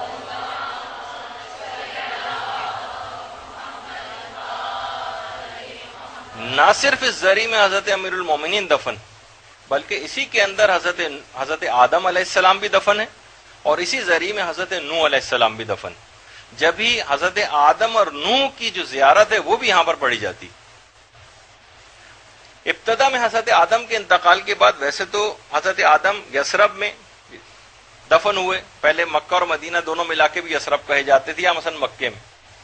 طوفان نوح جب آیا اور جب حضرت نوح کا سفینہ جو ہے وہ یثرب سے گزرا تو حضرت نوح نے حضرت آدم کا جو تابوت تھا وہ نکال کے زمین سے اور اس کو کشتی میں رکھ لیا، اور اس کے بعد ان کو لا کر نجف میں دفن کیا. اور بعد میں خیر حضرت نوح بھی وہاں پر دفن ہوئے، اور مولا کی یہ قبر بھی حضرت آدم جو ہے وہ کھود کر گئے تھے. اور یہی ذریعہ ہے کہ یہاں پر آ کر لوگ سلام کرتے ہیں اور زیارت پڑھتے ہیں. لیکن پاکستانی کے عالم واگرے جی کے علامہ نجفی جو عباس علی نجفی، ان کے متعلق تو مشہور ہے کہ جب وہ یہاں پر پہنچے تھے، انتہائی مقدس عالم دین، جب وہ یہاں پر پہنچے تھے اور السلام علیکم یا امیر المومنین کہا تھا تو زہری سے سب لوگوں نے جواب سلام سنا تھا جو اس موقع پر موجود تھے. اللہم صلی اللہ علیہ وسلم.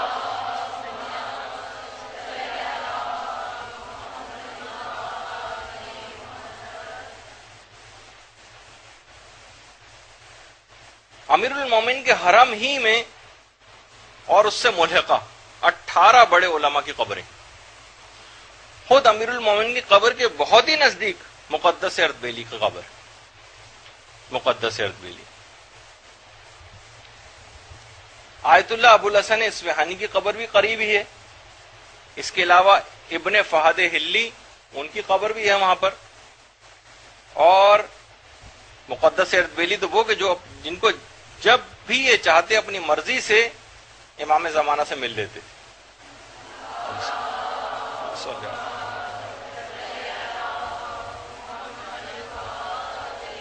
اور یہ وہ ہیں کہ جب یہ رات کو روزہ بند ہو جاتا تھا اور جب کبھی جاتے تھے، واقعات مشہور آپ نے پڑھے ہوئے ہیں اور سنے ہوئے ہیں، اس وجہ سے میں ذکر نہیں کر رہا، خود بخود زری کے تالے جو ٹوٹ کے گر جاتے تھے اور یہ اندر داخل ہو جاتے تھے. جو بھی سوال ان کو پوچھنا ہوتا تھا لکھ کر زری میں ڈالتے تھے اور جواب حاصل کر لیتے تھے. مقدس اردبیلی.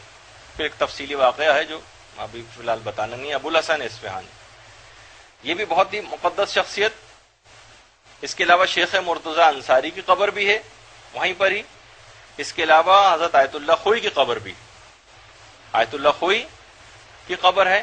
آیت اللہ خوئی بالکل حرم سے متصل مسجد خضرہ ہے کہ جہاں پر درس خارج دیا کرتے تھے، اور جس وقت درس خارج دیتے تھے تو تمام علماء وہاں پر اس انداز سے بیٹھے ہوتے تھے. آیت اللہ خوئی کا جو درس خارج ہے یہیں پر ہی آیت اللہ خوئی کو دفن کیا گیا ہے، اور آیت اللہ خوئی کی قبر بھی وہیں پر ہے. اچھا، اسی طریقے سے حرم امیر المومنین کے بالکل سامنے ایک عمارت ہے مکتب محسن الحکیم کے نام سے، جہاں پر آیت اللہ محسن الحکیم جو ہے وہ دفن. اب ایک انتہائی اہم ترین جو وہاں کی زیارت ہے، کربلا سے نجف جاتے ہوئے نہیں، کوفہ جو ہے اصل میں یہ تقریباً نجف سے 8 کلومیٹر دور ہے، جیسے کہ میں نے اس سے پہلے بتایا. جب بھی روایتوں میں یہ چیز کہی گئی ہے کہ مکہ جو ہے وہ خدا کا حرم ہے، مدینہ جو ہے وہ رسول اللہ کا حرم ہے، اور کوفہ جو ہے حضرت امیر المومنین علیہ السلام کا حرم ہے. کوفہ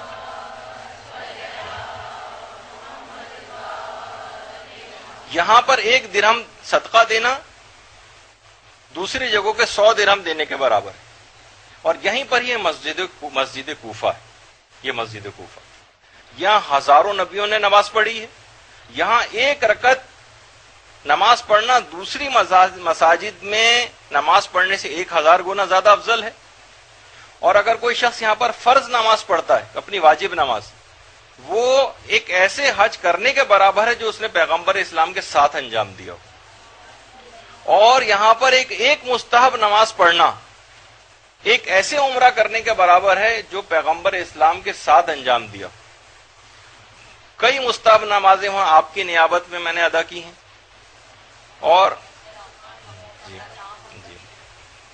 اور یہی وہ جگہ ہے مسجد کوفہ کہ اس کے بیچ میں یہ جو ایک چیز نظر آ رہی ہے آپ کو، یہ وہ تنور ہے جہاں سے طوفان نوح میں پانی ابلنا شروع ہوا تھا اور پھر بہتا بہتا یہاں تک کہ پوری دنیا اس کے اندر غرق ہو گئی تھی. طوفان نوح کا وہ تنور. یہ مسجد کوفہ کا ذرا پرانا ورژن ہے. اور یہیں اسی مسجد کوفہ میں یہ مقام حضرت امام سجاد علیہ السلام ہے جہاں پر آ کر وہ عبادتیں کیا کرتے تھے.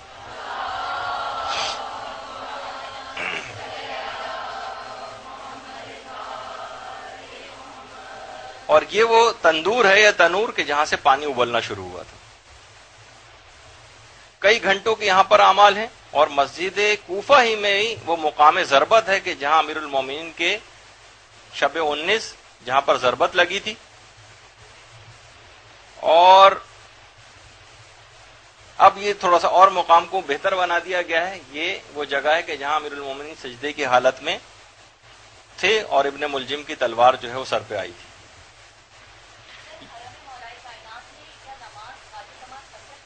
جی ابھی میں بتا رہا ہوں آپ کو. حرم مولا کائنات میں تو قصر ہی پڑھنی پڑے گی کیونکہ وہ فقط 4 جو ہیں وہ جگہ ایسی ہیں کہ بلکہ اب آیت اللہ سیستانی کے نزدیک وہ 5 جگہ ہو گئی. ابھی تھوڑا سا انتظار کر لیں، میں بتانے والا ہوں مسجد سہلاک کے ضمن کے اندر. اچھا، اب یہاں پر اسی مسجد کے اندر کسی مقام پر ایک ایسا پتھر ہے، یہ پتہ نہیں ہے کہ وہ اس وقت وہ پتھر کہاں ہے. سب لوگ اس سے لا علم ہیں، لیکن بہرحال ایک پتھر ہے اس مسجد میں کسی جگہ پر نصب ہے کہ جس میں 1,24,000 انبیاء کی تصویریں، اور بہت سے عرفاء جا کر اس پتھر میں ان انبیاء کی تصاویر کا مشاہدہ بھی کرتے ہیں. لیکن عام لوگوں میں سے کسی کو پتہ نہیں کہ وہ پتھر کہاں ہے اور کہاں نصب ہے. جو ہیں ان کو خود ہی پتہ ہے، خود جا کر اس میں وہ دیکھ لیتے ہیں. یہی وہ مسجد کوفہ ہے کہ بہرحال شب 19 امیر المومنین جب گھر سے نکلے تھے اور مرغابیوں نے رستہ روکا تھا، پھر یہاں پر آئے تھے اور بہرحال تلوار کا وار ان پر ہوا تھا. اور یہی وہ مسجد کوفہ ہے کہ بہرحال کہ جہاں پر مولا مناجاتیں کیا کرتے تھے، مناجاتیں، اور دیواریں مسجد کی پکڑ پکڑ کر آتے تھے. اور وہ مشہور مناجات بھی اسی مسجد کے اندر پڑھتے تھے، مولائے یا مولائے انت الخالق وانا المخلوق وهل يرحم المخلوق الا الخالق. وہ جو آپ پوری مناجات امیر المومنین ہے وہ بھی یہاں پر پڑھی آپ لوگوں کی نیابت میں، اور یہاں پر پڑھی بھی جاتی ہے. تو بہرحال مسجد کوفہ بہت ہی بہترین روح پرور ایک جگہ ہے. اور یہ خیال کہ امیر المومنین آ کر عبادتیں کرتے تھے، لطفی کچھ اور.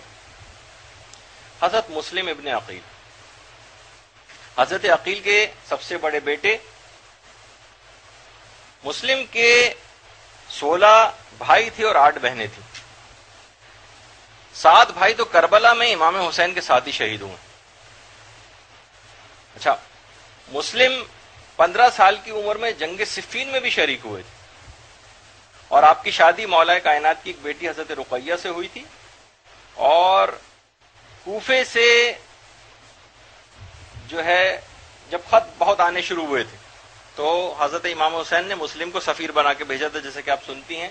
بہرحال مسلم گرفتار ہوئے، عبداللہ ابن زیاد کے حکم سے دارالامارہ کی چھت سے تلوار کے ذریعے شہید کیے گئے، اور اس کے بعد حضرت مسلم کا لاشا دارالامارہ کی چھت سے زمین پر پھینک دیا گیا، اور اس کے بعد ان کا سر کاٹ کر حضرت مسلم کا ابن زیاد نے یزید کی طرف شام روانہ کر دیا تھا۔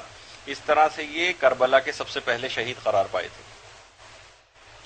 اور اس کے بعد ان کی شہادت کے بعد میثم تمار کی بیوہ نے اور ہانی ابن عروہ کی بیوہ نے مسلم کے لاشے کو لا کر دفن کیا تھا، اور بہرحال حضرت مسلم ابن عقیل کی کو مسجد کے قریب ہی دفن کیا گیا۔ ان کا روضہ مسجد کوفہ سے بالکل ملحق ہے، اور سامنے ہی ہانی ابن عروہ کا روضہ۔ اسی طریقے سے اچھا، اب یہ بیت علی، بیت علی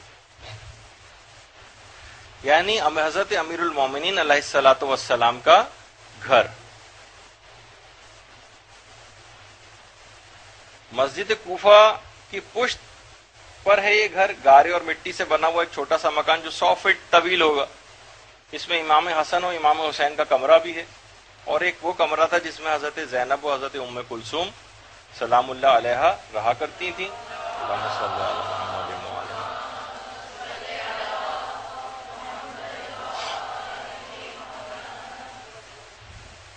اور اس کا ایک صحن بھی ہے۔ شہادت کے بعد ایک کمرے میں امام حسین اور حضرت عبداللہ ابن جعفر طیار نے مولا کو یہاں پر غسل دیا تھا، وہ جگہ جہاں مولا کو غسل دیا گیا۔ اس کے برابر میں ایک کمرہ اور ہے، بہرحال جس وقت غسل دیا محمد حنفیہ نے پانی ڈالنے میں مدد کی تھی، اور اس کے برابر ایک کمرہ جس میں کفن پہنایا گیا تھا مولا کو۔ یہیں پر ایک کنواں بھی ہے، 1400 سال سے زمزم کی طرح سے وہاں پانی ختم نہیں ہو رہا، مسلسل جو مولا نے کنواں کھودا تھا، آج بھی لوگ جاتے ہیں مریضوں اپنی شفا یابی کے لیے اس پانی کو لے کر آتے ہیں، اور وہاں پر بھی وہ پانی پیتے ہیں۔ اسی طریقے سے وہاں پر روضہ ہے حضرت کمیل ابن زیاد کا، جو امیر المومنین کے رازداروں میں سے تھے، تمام جنگوں میں مولا کے ساتھ رہے ہیں، اور دعائے کمیل انہی کے نام سے مشہور ہے۔ اصل میں جو دعائے کمیل ہے نا، وہ یہ دعائے حضرت خضر علیہ السلام، جسے یا تو ہر شب جمعہ انسان پڑھے، یا مثلا ہر مہینے پڑھے، یا کم سے کم سال میں ایک مرتبہ پڑھے، ورنہ پوری زندگی میں تو کم سے کم ایک دفعہ اس دعا کو ضرور پڑھنا چاہیے۔ اچھا، کمیل جو تھے وہ رسول خدا کے بھی صحابی تھے، امیر المومنین کے بھی تھے، امام حسن و حسین کے بھی تھے، اور حضرت امام سجاد علیہ السلام کے صحابی بھی تھے۔ واقع کربلا میں کمیل اس وجہ سے موجود نہیں تھے کہ ابن زیاد نے 4500 خاص شیعوں کو قید خانے کے اندر قید کیا ہوا تھا۔ واقع کربلا میں حضرت امیر مختار کے ساتھ جو ہے کمیل ابن زیاد بھی قید تھے، اور حجاج نے کمیل کو 90 برس کی عمر میں شہید کیا، 90 برس کی عمر میں۔ یہ کمیل کا روضہ ہے۔ بہرحال ایک اور بھی ہے وہاں پر مسجد، اس کی تصویر تو میں آپ کو نہیں دکھا سکا، اس کی زیارت کے لیے بھی گئے، جس کا نام ہے مسجد حنانہ۔ امیر المومنین جب گزرے تھے تو وہ امیر المومنین کو سلام کرنے کے لیے مسجد جھک گئی تھی، اور اس میں سے اس طرح سے رونے کی آواز بلند ہوئی جس طرح اونٹنی کا بچہ اونٹنی کے اپنی ماں کے فراق میں روتا ہے۔ اس وجہ سے اس کا نام ہی پڑ گیا حنانہ۔ جب ہی مسجد نبوی میں بھی ایک ستون ہے جس کا نام ستون حنانہ ہے، اور ایک مسجد حنانہ جو ہے وہ اس کا واقعہ، یا اس کا بھی نام اس وجہ سے یہاں پر یہ رکھا گیا۔ یہ بہرحال کمیل کی خبر۔ اس کے بعد ہے وہاں پر سب سے اہم ترین ایک اور زیارت جو ہے کہ مسجد سہلا کہلاتی۔ ہر شب بدھ تقریباً یہ بات یقینی کہ حضرت حجت یہاں عبادت کے لیے تشریف لاتے ہیں۔ اللہم صلی علی محمد وعلی محمد۔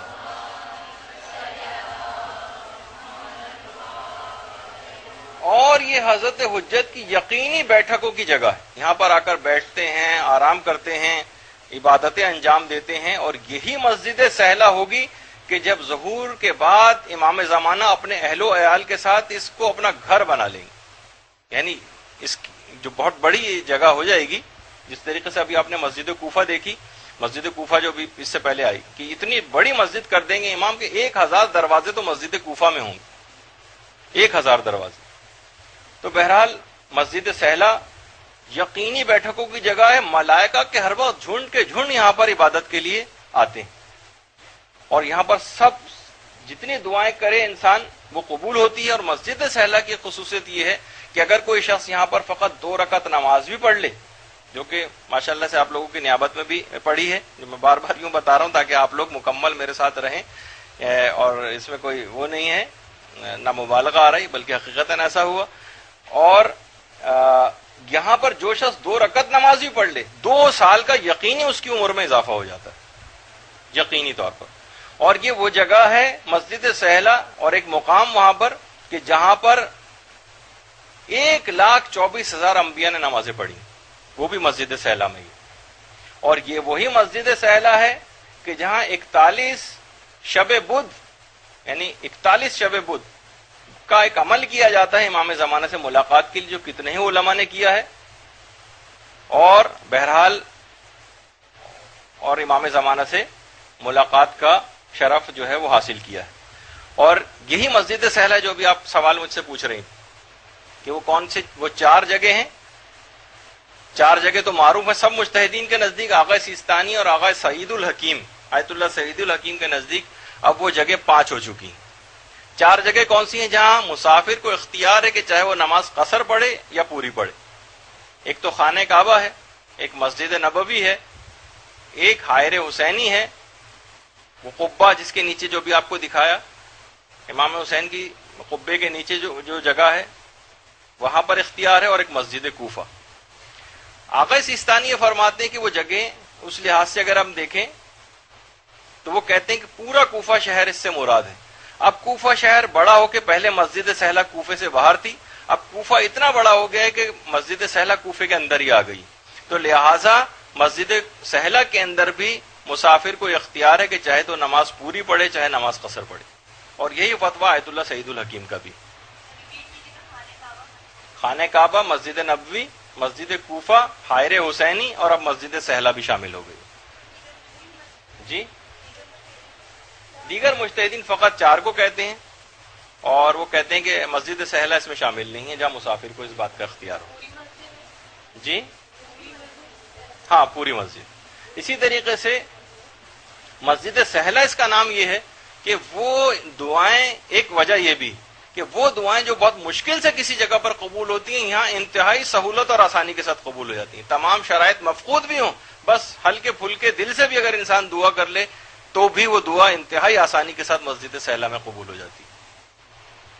پھر اس کے بعد اس میں مختلف مقامات ہیں. حضرت صاحب الامر کا مقام ہے، امام صادق کا مقام ہے.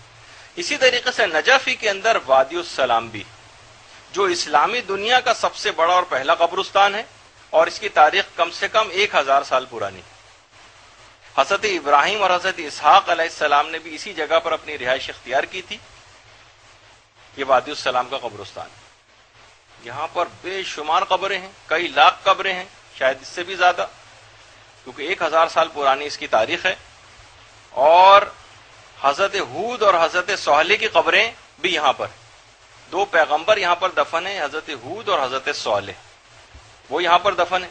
اور اس کے اندر یعنی یہ وہ مقام ہے کہ جہاں پر تمام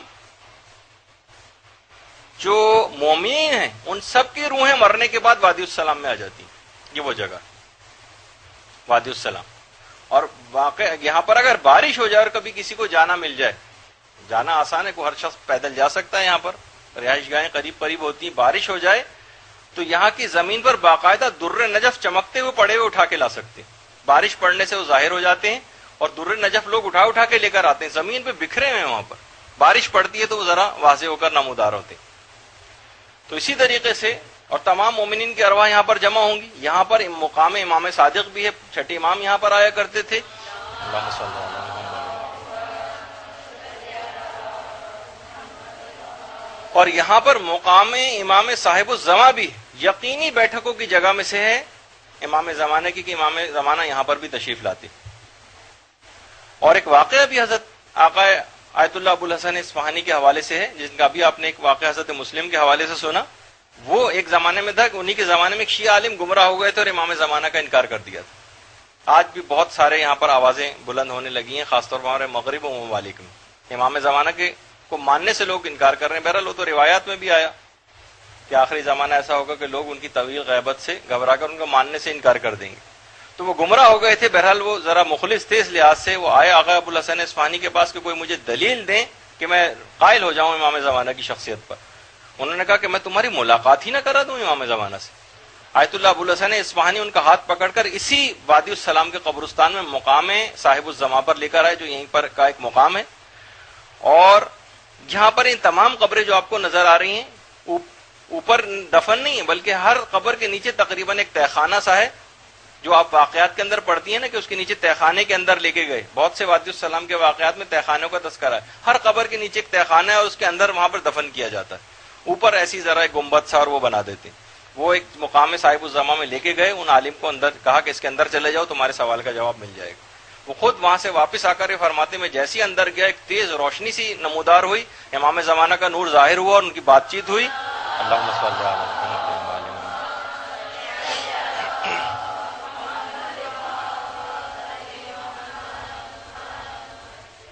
اور بہرحال جو بھی بات چیت ہوئی وہاں سے خوش و خرم باہر نکلے، اعتقاد ان کا قوی تر ہو گیا، اور اس کے بعد دیگر لوگوں کو اس طرح سے وہ قائل کرتے رہے. تو یہی وہ وادی السلام کا قبرستان ہے کہ بہرحال انشاءاللہ ہم تمام لوگوں کی ارواح بھی یہاں پر جمع ہوں گی. اور ہمارے جو امام زین العابدین علیہ الصلوۃ والسلام ہیں ان کے مطابق اللہم صلی علی محمد، یہ وادی جو ہے یہ جنت کا ایک حصہ ہے. اور یہاں کتنے ہی علماء ہمارے ایسے گزرے ہیں، جیسے کہ ابھی آپ کو کہا کہ کچھ تو انبیاء کی قبریں بھی ہیں، لیکن ایک ہمارے عالم ہے جن کا بہت مشہور چاولوں والا ایک واقعہ ہے. میں نے خیر موت کے ملا مہدی عراقی کا. ملا مہدی عراقی وہ تھے جو وادی السلام میں ایک قبر کے اندر داخل ہو کر پورے عالم برزخ گھوم کر آئے تھے، اور عالم برزخ سے واپسی پر ارواح نے وادی السلام کی ان کو وہاں کے چاول دیے تھے. یہ چاول لے کر گھر میں آئے، انہیں پکایا، پورے محلے میں خوشبو اس کی آ گئی. اور اس کے بعد صرف انہوں نے اس واقعے کو اپنی زوجہ کے سامنے ظاہر کیا تھا، اور زوجہ نے بعد میں اس بات کو سمجھنے کے لحاظ سے لیک آؤٹ کر دیا، اور اس کے بعد وہ چاول بھی ختم ہو گئے اور اس کی خوشبو بھی. تو بہرحال وہ کتنے ہی عرصے تک بھوک کے عالم میں تھے اور زمانے فاقے کیا کرتے تھے. ملا مہدی عراقی، اور انہی کے بیٹے ہیں وہ مشہور ملا احمد عراقی، جنہوں نے کتاب عروج السعادہ لکھی. یہ ملا احمد عراقی جن کی کتاب عروج السعادہ علم اخلاقیات کی بہترین کتاب، اور یہ جو ہیں ان کے والد ہیں ملا مہدی عراقی، ان کی بھی کتاب بہت مشہور ہے اخلاقیات کے حوالے سے. تو بہرحال ان کا یہ عالم برزخ پورا گھوم کر آئے ہیں وادی السلام کے اندر. اور علماء کی ایک سیرت تھی، وہ اس طرح سے وادی السلام میں جایا کرتے تھے. اور آیت اللہ جمال الدین گلپاگانی، ان کے بھی بہت سارے واقعات ہیں جنہوں نے اپنی آنکھوں سے وادی السلام میں برزخی زندگی کا مشاہدہ کی. آیت اللہ جمال الدین گلپاگانی نے وہاں پر خوش قسمتی سے ہماری ملاقات آیت اللہ سیستانی سے بھی ہوئی. اتنا اور بتا دوں کہ بہرحال ایک چیز پہلے میں ذرا ایک لحاظ سے جملہ معترضہ کے طور پر گفتگو روک کر، جتنے بھی آپ کو ایس ایم ایس ریسیو ہوں جس کے اندر اس خبر کو، جس میں کوئی خبر دی جا رہی ہو کہ اس خبر کو آگے بڑھانے پر زور دیا جا رہا ہو، تو تقریباً آپ یہ سمجھیے کہ اس کو تو آپ کو آگے بڑھانا ہی نہیں. آپ نے تھوڑے دن پہلے سنا ہوگا کہ ایس ایم ایس آئے کہ آیت اللہ سیستانی کی طبیعت بہت خراب ہے اور فلاں فلاں. کل ہی میرے پاس ایک عالم آیت اللہ، اب کیونکہ آیت اللہ لفظ بار بار منہ پہ آ رہا تھا ان کا نام پہ بھی، کل ہی ہماری ملاقات یہیں کے ایک مقامی عالم ہے علامہ امینی، ان سے ملاقات ہوئی.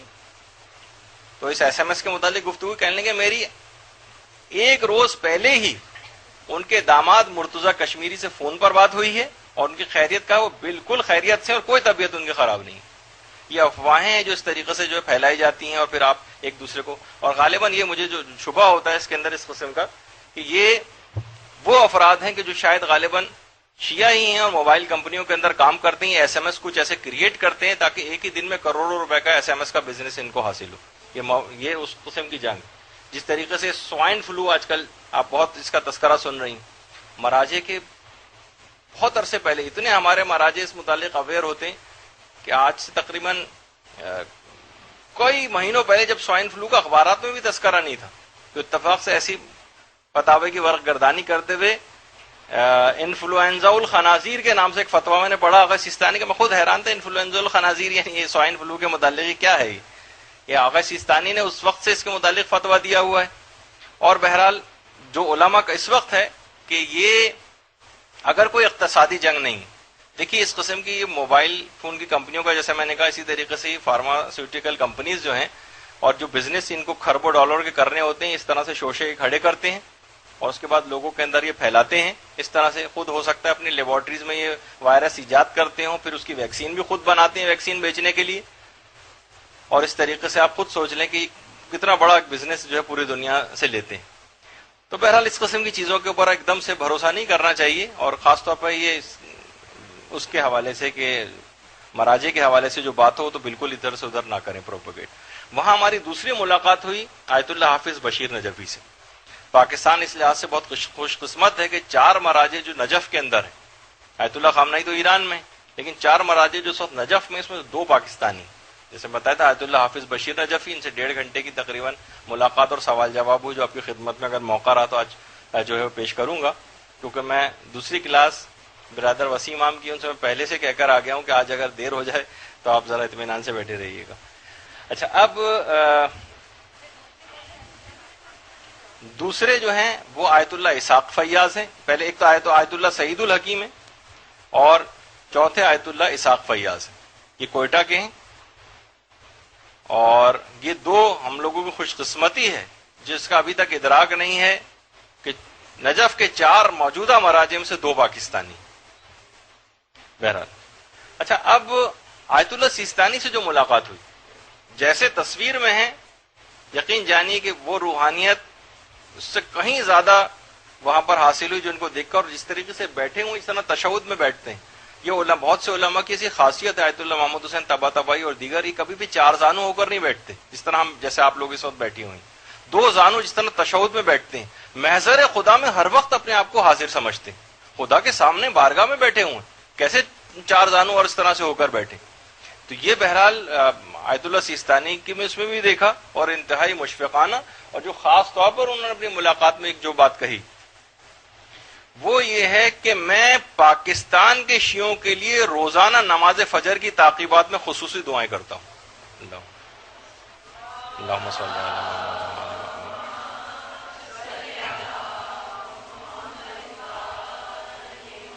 اور یہ بھی فرمایا کہ خدا آپ کی اہل بیت سے جو محبت ہے اس میں مزید اضافہ فرمائے. اور بہرحال پھر مختلف، کیونکہ اس کے بعد مختلف وفود بھی ان کے پاس آئے ہوئے تھے ملاقات کے لیے، اور سوالات کے جوابات انہوں نے کہا کہ ٹھیک ہے تحریراً لکھ کے دے دیں، ہم آپ کو اگلے دن ان کے جوابات بھجوا دیں. تفصیلی ہے، اتنا موقع نہیں کہ سارے سوالوں کے جواب آپ کو بتاؤں، لیکن 1-2 کام کے. مثلا ایک سوال ان سے پوچھا گیا کہ ہم موت کے خوف کو کس طرح سے دور کر سکتے ہیں. دیکھیے مرجے ہیں، اتنا لمبا چوڑا ہماری طرح تو نہیں کہ پورا ایک تمہید باندھ دیں اور وہ گفتگو کریں، بالکل ان کی بات میں وزن بھی ہوتا ہے. وہاں سے جواب آیا زیادہ سے زیادہ نیکیاں کر کے موت کا خوف دور کر سکتے ہیں. جتنی زیادہ آپ نیکیاں کریں گے اتنا ہی موت کا خوف دور ہوگا. یہ ان سے بہرحال ایک جو ہے سوال کیا گیا. اور ایک خصوصیت کے ساتھ ایک جو مراجع کی زندگی میں یہ پھر ایک جملہ مترجہ ہے کہ ہم نے جو خاص طور پہ سادگی دیکھی، اتنی سادہ زندگی، بس بالکل خالی کمرے، بس بہت ہوا تو نیچے ایک معمولی سا کارپیٹ جو کہ دری کے طور پر ایک لحاظ سے وہاں پر دریاں تو نہیں ہوتی، کارپیٹ ہوتے ہیں، بس وہ ہے. اور باقی ایک آدھ کوئی گاؤں تکیہ اس طریقے سے رکھا ہوا ہے. سادہ ترین زندگی. اور ہمارے دیگر مراجع کی زندگی بھی ایسے ہی. یہ ان افراد کے لیے خاص طور پر آپ کیسے بتا سکتی ہیں کہ جو یہ کہتے ہیں کہ بھائی مجتہدین کا کام ہی نا خمس بٹورنا ہے، کھانا ہے، اپنے پیٹ کو یہ مثلا صرف نعوذ باللہ خمس اور اس سے جو ہے بھرتے ہیں لوگ. ان کی زندگیوں میں بھی تو چیز نظر آئے. یہاں ہم دیکھتے ہیں ہمارے حکمران جناب واٹر بیڈ رکھے ہیں ان کے پاس، اور باتھ روموں میں سونے کے نل لگے ہوئے ہیں ان کے ہاں، اور پوری دنیا میں وہ تعیشات کرتے پھر رہے ہیں. کہ اگر کوئی ان کے سامنے ان کی زندگی، یہ دیکھیے امام خمینی ایک لحاظ سے دیکھا جائے تو مالک نہیں تھے پورے ایران کے، لیکن کیا ہے کہ بالکل ایک سادہ ترین ایک زندگی جو ہے لوگ گزارتے ہیں. سادہ ترین گھر ان کے ہوتے ہیں. لوگ تھی تو خیر ایسی بیچ میں تصویر آ گئی کہ بہت سے لوگ اس طرح سے ان کے پاس دعائیں کرانے کے لیے بھی، اور یہ 2 بچے جن کے سر آپس میں ملے ہوئے تھے امام خمینی کے پاس لے کر آئے تھے دعا کرانے کے لیے. تو بہرحال سادہ ترین گھر امام خمینی کا گھر ہے، سادہ ترین. آیت اللہ جواد تبریزی زمین پر بیٹھے ہوئے سوائے کتابوں کے اور کوئی گھر میں کوئی چیز بھی نہیں نظر آتی. آیت اللہ حسن زادہ عاملی، آپ دیکھیں پیچھے جو یہ نظر آ رہی ہیں آپ کو دیواریں، ان کے اوپر رنگ وغیرہ تک نہیں ہوا ہوا. آیت اللہ فاضل لنکرانی، بالکل معمولی سا گھر. آیت اللہ محسن الحکیم زمین پر بیٹھے ہوئے سوائے کارپیٹ اور کتابوں کے گھر میں کچھ نہیں. اور یہ ان کا ہے. رجب علی خیاط کا گھر، جن کی ابھی آپ نے کتاب تھوڑی دیر سے پہلے فاطمہ گروپ جو ہے ان کو دی بھی تھی ہم نے، یہ رجب علی خیاط کا گھر، یہ گھر ہے ان کا سادہ ترین۔ بہرحال اس لحاظ سے تعیشات اور اسراف جو ہم لوگوں کی زندگی میں ہے یہ ان جگہوں کے اوپر مفقود نظر آتا ہے۔ یہ رجب علی خیاط کی قبر ہے، یہ ان کا باہر سے ایک قبر ہے۔ تو بہرحال یہ ایک چیز جو ہے خاص طور پر وہاں پر جو ہے وہ نظر آئی۔ اچھا، اب ایک جو آپ کو خاص جو بات بھی اس لحاظ سے بتانی تھی کہ آغا سیستانی سے تو خیر اس لحاظ سے ذرا مختصر ملاقات رہی، لیکن آیت اللہ حافظ بشیر نجفی سے بہت ساری سوالات پوچھے گئے، تو اس میں اہم جو آپ لوگوں کے کام کی چیزیں نسبتاً ہو سکتی ہیں وہ میں آپ کو خلاصتاً پیش کر رہا ہوں۔ مثلا ایک صاحب نے ان سے پوچھا کہ آپ یہ بتائیے کہ مثلا ہم بیمار ہیں، کس طریقے سے بیماری سے اپنا پیچھا چھوڑائیں۔ انہوں نے کہا کہ تم روزانہ 100 آیات قرآنی پڑھ کر سویا کرو، 100 آیات قرآنی۔ بس یہ نہ ہو کہ مثلا کوئی ایک آیت ہی 100 دفعہ پڑھو، کیونکہ آیت اللہ حافظ بشیر نجفی اردو میں گفتگو کرتے ہیں جو سب کی سمجھ آتی، کیونکہ پاکستانی ہے اور 41 سال سے نجف میں، 41 سال سے۔ ابھی آخر میں تھوڑا سا آپ کو ان کا ایک کلپ سنواؤں گا بھی، جو اور خصوصیت یہ دیکھیے ان کی کہ ہر 5 6 7 جملوں کے بعد اخلاص اتنا ہے کہ آواز بھر آ جاتی اور رونے لگتے، ادھر امام کا نام آیا اور ادھر رونا شروع، جو کہ ہمارے مراجع کی ایک بڑی خصوصیت ہے۔ اور ان کو یہ کہا کہ 100 آیات قرآنی تم روز پڑھا کرو سونے سے پہلے، لیکن ایک ہی آیت کو 100 دفعہ نہیں، 100 الگ الگ آیت۔ مثلا جیسے سورہ واقعہ 96 آیات ہیں اس کے اندر، وہ پڑھ لی سورہ واقعہ، 4 آیتیں کوئی اور اسی ساتھ پڑھ لی، 100 آیتیں پوری ہو گئیں، تو یہ کسی بھی مرض سے انسان کو نجات دلانے کے لیے کافی کہنے لگے۔ اسی طریقے سے اور خاص طور پر اتنا بڑا مرجع آیت اللہ حافظ بشیر نجفی، لیکن جو زائرین گئے ہوئے تھے اپنے لیے ان زائرین سے دعا کروائی انہوں نے کہ دعا کریں کہ میں مرنے سے پہلے کچھ میرے کام ایسے ہیں جو پینڈنگ میں ہیں جو میں کر کے چلا جاؤں، اپنے لیے خاص طور پر جو ہے ایک دعا کروائی۔ اور اتنا مشفقانہ طریقہ تھا کہ مثلا جب خواتین بھی ساتھ تھیں قافلے کی، مرد حضرات بھی ساتھ تھے، کوئی سوال کرنے لگتا تھا تو فوراً کہتے جی جی میرے بیٹے آپ کا کیا سوال ہے، وہ میری بیٹی جو پیچھے بیٹھی ہوئی ہے وہ کیا پوچھنا چاہتی ہیں۔ اتنا مشفقانہ کہ آدمی بڑا اپنائیت سی ان سے جو ہے وہ محسوس کرے۔ لوگوں نے کہا کہ آپ اتنے سال سے ہیں اور بھی تو لوگ یہاں پر آتے ہیں، وہ اس مقام کو کیوں نہیں حاصل کر پاتے ہیں جیسے کہ آپ مرجع ہو گئے۔ انہوں نے کہا دیکھیے یہاں پر 2 طرح کے لوگ آتے ہیں، ایک وہ ہیں جو مرنے کے لیے یہاں پر آتے ہیں، تعلیم حاصل کرنے کے لیے نہیں آتے۔ ان کا کام، ان کا بس یہ ہوتا ہے کہ ہم جوارے امیر المومنین میں پہنچ جائیں، یہیں پر زندگی گزاریں، اچھی زندگی گزاریں، تقوی و پرہیزگاری کے ساتھ زندگی گزاریں، اچھا ماحول ہے، تقدس والا ماحول ہے، بس یہیں پر مر جائیں اور جوارے امیر المومنین میں دفن ہوں گے، عذاب قبر سے نجات پائیں گے۔ کچھ لوگ ہیں یہاں پر پڑھنے نہیں آتے، امامہ باقبہ سر پہ آتا ہے، مدرسوں میں بھی رہتے ہیں، لیکن ان کی نیت پڑھنا اور تبلیغ کرنا نہیں ہوتی، بلکہ وہ صرف یہاں پر مرنے کے لیے آتے ہیں، اپنے مقصد حاصل کر لیتے ہیں بہرحال وہ۔ لیکن ایک دوسرا گروہ وہ ہے جو یہاں پر تعلیم حاصل کرنے کے لیے آتا اور تبلیغ کے لیے آتا۔ آپ لوگوں کے لیے بہرحال اس میں پیغام ہے، بالخصوص جو ہمارا آپ کا سینئر گروپ یہاں پر بیٹھا ہوا ہے، کہ فقط ایک صرف یہاں پر آنا، بس مدرسے میں آ رہے ہیں، پڑھ رہے ہیں، جا رہے ہیں، حاصل کر رہے ہیں، بس یہ کاپیوں کے اندر لکھ لیا، فلاں چیز ہو گئی، 2 ایک جگہ پہ کسی نے فرمائش کر دی تو درس دینے پہنچ گئے، 2 ایک مجلسیں جا کر جب پڑھ دی کسی جگہ، رینڈملی بالکل ایک ویسا ایک پروگرام کے تحت اس کو لے کر آگے بڑھنا۔ کہہ رہے ہیں میں نے باقاعدہ آ کر یہاں پر عہد کیا تھا کہ بس میں اپنی زندگی کا ایک بہت بڑا پیریڈ اب یہاں پر گزاروں گا، 41 سال سے ہیں وہاں پر، لیکن کیا ہے میں تبلیغات کروں گا، حوضے کی خدمت کروں گا، اپنی قوم کے لیے کام کروں گا، اور اس کے بعد اب دیکھیں کتنے بڑے علمی مقام کو حاصل کیا، کتنے لوگوں کی ہدایت کا سامان جو ہے وہاں سے ہو رہا ہے۔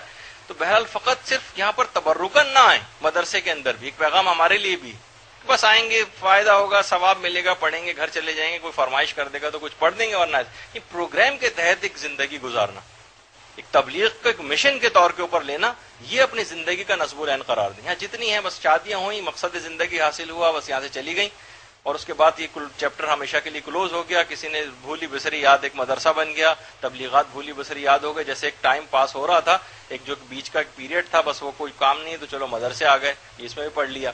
لیکن کیا ہے اس کے بعد، کیونکہ یہ تو تبلیغات اور چیزیں ایسی ہیں کہ اس میں چیزیں متاثر نہیں ہونی چاہیے۔ دیگر آپ کو کتنی مثالیں دی جائیں کہ جو خاندان اہل بیت کی اور خواتین اور یہ کے تبلیغات کس انداز سے کرتی تھیں، عورتوں میں کیسے تبلیغات کرتی تھی، آپ خود جا کے بہرحال دیکھیں۔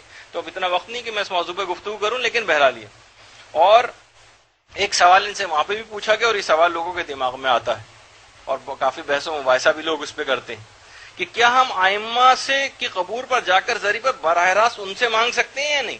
بہت سے لوگ، ظاہر ہے کہ زیادہ تر کا تو نہیں، لیکن کچھ افراد کا نظریہ ہوتا ہے کہ نہیں بھائی یہ تو مانگنا شرک ہے. ہاں ائمہ کو وسیلہ بنا سکتے ہیں. تو وہاں جا کر ایک بحث نکل آئی وہاں پر. بہرحال انٹلیکچوئل حضرات بھی تھے بہت سارے وہاں پر پڑھے لکھے. تو کچھ افراد کا نظریہ یہ تھا کہ نہیں توسل کے ذریعے تو مانگ سکتے ہیں، ان کے حوالے سے پروردگار سے دعا کر سکتے ہیں، نہیں براہ راست ان سے نہیں مانگ سکتے. تو بہرحال یہ طے پایا کہ ٹھیک ہے پھر ایسا کریں گے کہ وہاں جائیں گے اور جا کر آیت اللہ سیستانی سے بھی پوچھ لیں گے اور آیت اللہ حافظ بشیر سے بھی. دونوں جگہ گئے، دونوں نے کہا کہ وسیلہ تو بہتر ہے، ظاہر ہے کہ وسیلہ بنا کے اور یہ ان کی ذاتی قوتیں ہیں، لیکن خدا نے ان کو اتنی پاور دی ہوئی ہیں. تو وہاں سے بھی یہی جواب آیا کہ ان سے براہ راست بھی مانگا جا سکتا ہے. خاص طور پر ہم نے ایک چیز اور آبزرو کی وہاں پر کہ آیت اللہ حافظ بشیر کے پیچھے جو نماز پڑھی، یہ نماز کی قنوت میں بھی اور سجدے میں بھی شیطان سے بچنے کی دعائیں ضرور مانگتے ہیں. اور تقریباً ہر نماز کے اندر شیطان سے، ظاہر ہے کہ جتنے بڑے مقام اور مرتبے پہ پہنچ گئے ہیں شیطان بھی اتنا ہی بڑا ان کے پیچھے جو ہے وہ لگ گیا ہوگا. یعنی وہ سارے مراجع اور جتنے بھی مجتہدین ہوتے ہیں بہرحال شکست فاش اس کو ہوتی ہے بہرحال، لیکن بہرحال یہ کہ خاص طور پر کبھی بھی اس دعا کو یہ نہیں کہ اب تم بہت بڑے ہو گئے اب تو مطمئن ہو کر بیٹھ جائیں. نہیں، شیطان سے بچنے کی بار بار پروردگار سے اپنے نمازوں کے قنوت میں بھی اور نمازوں کے سجدے میں بھی ایسی دعائیں جس میں شیطان سے پناہ مانگی گئی ہے وہ دعائیں پڑھتے ہیں. اور اس کے بعد انہوں نے خاص طور پر ایک بات ہمارے کاروان سے یہ بات کہی کہ دیکھیے آپ اپنی زیارت کی حفاظت کریں. اپنے زیارت کی حفاظت کرنا سب سے بڑا کام. ایسا نہ ہو کہ آپ یہاں پر آئیں اور یہاں سے ویسے ہی واپس چلے جائیں. ایک مکمل تبدیل شدہ انسان بن کر آپ کو یہاں سے واپس جانا ہے. لوگ دیکھ کر کہیں کہ ہاں پہلے اور آپ میں اب نمایاں فرق ہو گیا. جس طریقے سے ہوتا ہے نا وہ آپ جو اخبارات میں وہ پڑھتی ہیں کریم لگانے سے پہلے رنگ ایسا اور کریم لگانے کے بعد ایسا ہو گیا، تو واقعی کہ لوگ ایک دم سے دیکھ کر جو ہے وہ تو خیر جعلی اشتہارات ہوتے ہیں، لیکن بہرحال یہاں سے انسان کو حقیقی طور پر تبدیل ہو کر جانے کی ضرورت پیش آتی ہے. تو بہرحال اپنی زیارت کی حفاظت کریں. اور ایک چیز اور بھی کہ امام زمانہ کے حوالے سے انہوں نے ایک بات کہی، اللہم صلی علی محمد و آل محمد،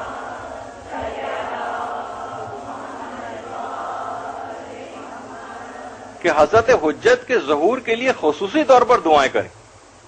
باقاعدہ امام زمانہ نے شکایت کی کہ لوگ آتے ہیں نمازیں بھی پڑھتے ہیں دعائیں بھی کرتے ہیں لیکن میرے حوالے سے سب چیزیں مانگتے ہیں.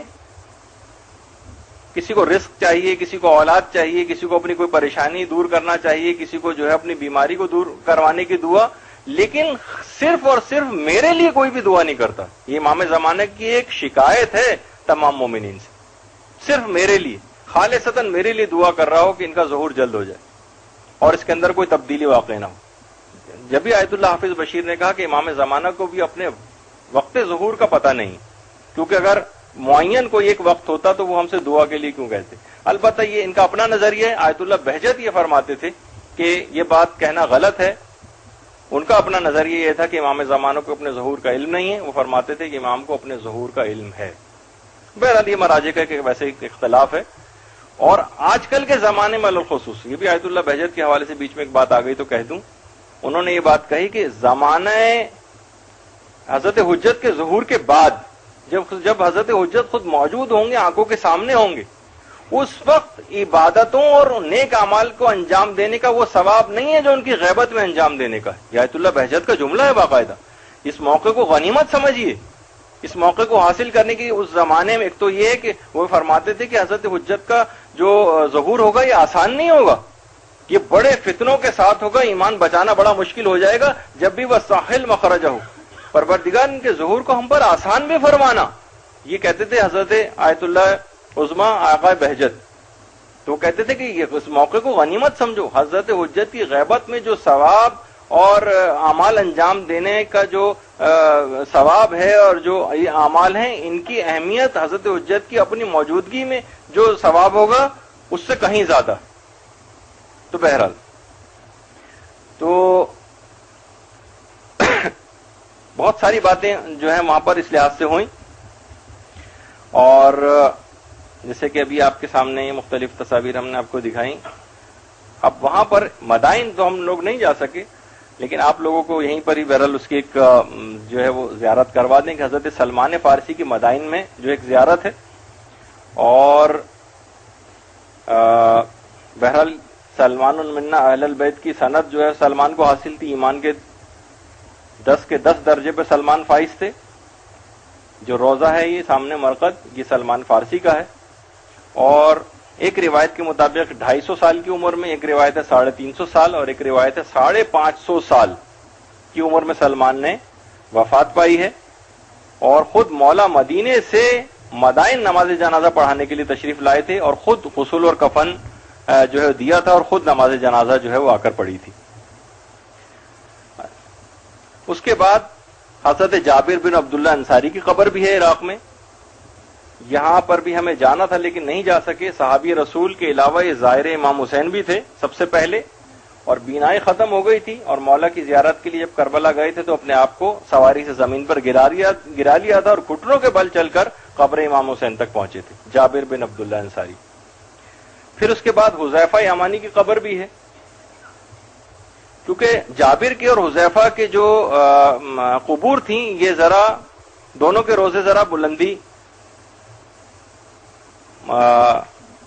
کچھ اس جگہ پہ تھے کہ دریائے دجلہ کا پانی قبروں میں آنے لگا تھا. تو 1350 ہجری کا واقعہ کہ بہرحال بادشاہ کے خواب میں جو زمانے میں تھا اس کے خواب میں آئے تھے اور کہا تھا کہ میری قبر کے اندر جو پانی آ رہا ہے. حضرت حذیفہ اور جابر بن عبداللہ انصاری دونوں کی قبروں. تو بہرحال بادشاہ نے پھر جو قبریں کھدوائی تھیں ان کی تو دیکھا کہ واقعی پانی وہاں تک پہنچ رہا. جب قبریں کھود کر دیکھی تو جابر اور حذیفہ کہ اس طرح سے تھا کہ کفن کا ایک تار تک میلا نہیں ہوا تھا. اللہم صلی علی محمد.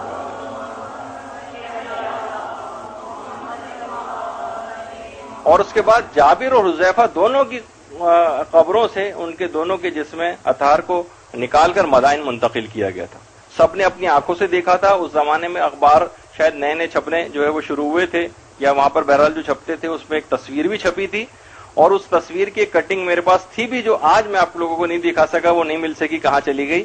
یعنی بہرحال ان صحابیوں کی شکلیں تو نہیں ہیں اس وقت، لیکن قبروں کو کھودنے کے لیے لوگ کھڑے ہوئے ہیں چاروں طرف، اور جو اس وقت وہاں پہ موجود تھے وہ باقاعدہ انہوں نے ان دونوں کے چہروں کی زیارت بھی کی تھی. جابر.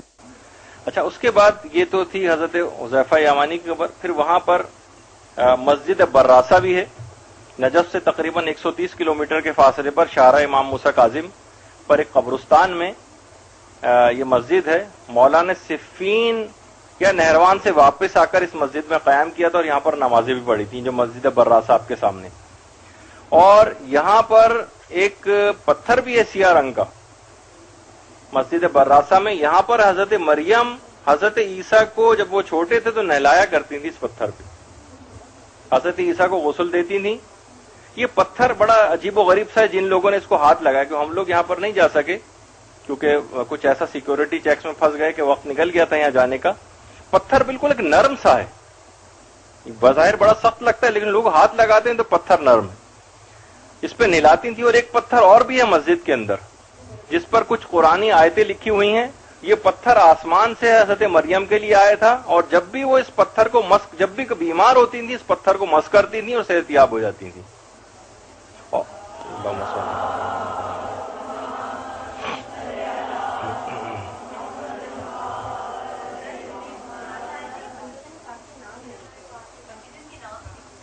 ہاں وہ بھی ہوں گے، لیکن جو ہے وہ کہا جاتا ہے کہ اس پہ قرآنی آیات بھی جو ہیں وہ بھی ایک اندھا ہے.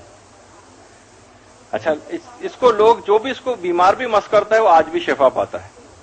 اور یہی وہ جگہ ہے مسجد براسہ کہ جہاں پر ایک دفعہ مولا نے سورج کو پلٹایا بھی تھا اور نماز ظہر ادا کی تھی. اور ایک تو مسجد رد شمس وہاں پر ہے مدینے میں، اور ایک مسجد رد شمس یہاں پر بھی سورج پلٹانے کا واقعہ 2 دفعہ ہوا ہے. اور اس مسجد سے متصل ایک ریلوے اسٹیشن ہے، اور یہیں پر ہی حضرت یوشع جو ایک نبی تھے، اور اس کے علاوہ بہلول دانا ان کے مزارات بھی یہیں پر ہیں. پھر اس کے بعد بس یہ آخری زیارت، اس کے بعد ہم اپنی گفتگو ختم کریں گے یہ، اور اس کے بعد ایک چھوٹی سی ایک جگہ کی زیارت اور کاظمین. کربلا سے تقریباً 100 کلومیٹر کے فاصلے پر دریائے دجلہ کے کنارے، یہ دریائے دجلہ ہے، اس کے کنارے کاظمین ہے. اور یہ پہلے اصل میں کاظمین بغداد کا ایک محلہ ہی تھا. اب بہرحال یہ ایک پورا الگ سے ایک شہر بھی بن گیا. بغداد سے بہرحال یہ 5 کلومیٹر دور جگہ ہے. اسی کا نام اس کا پرانا نام کاظمین کا کرخ تھا. کرخ معروف ہے، کرخی آپ نے نام سنا ہوگا، ایک وہ کرخ یہی جگہ ہے کاظمین. اور یہ روزہ جو یہاں پر امام موسیٰ کاظم اور امام محمد تقی علیہ السلام کی جو قبور ہیں یہاں پر،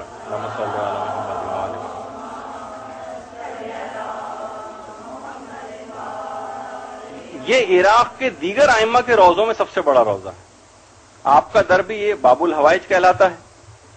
آپ کے حوالے سے جو حاجت بھی یہاں پر مانگی جاتی ہے خدا ضرور پوری کرتا ہے. اور آپ ہی کا روزہ ہے یہاں پر کاظمین میں، جہاں پر شیخ مفید کی قبر بھی. امام زمانہ نے باقاعدہ شیخ مفید کے لیے مرثیہ کہا تھا اور الاخ الرشید کہہ کے مخاطب کیا تھا.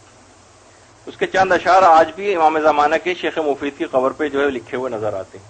اس کے علاوہ یہیں پر ہی انہی کے روزے میں سید مرتضیٰ علم الہدیٰ کی قبر بھی اور سید رضی کی قبر بھی وہی یہیں پر ہے کہ جنہوں نے نہج البلاغہ کو تالیف کیا تھا. نصیر الدین طوسی وغیرہ بھی قریب ہی میں دفن. سامرہ، یہاں پر امام علی نقی علیہ السلام اور امام حسن عسکری علیہ السلام کی قبور.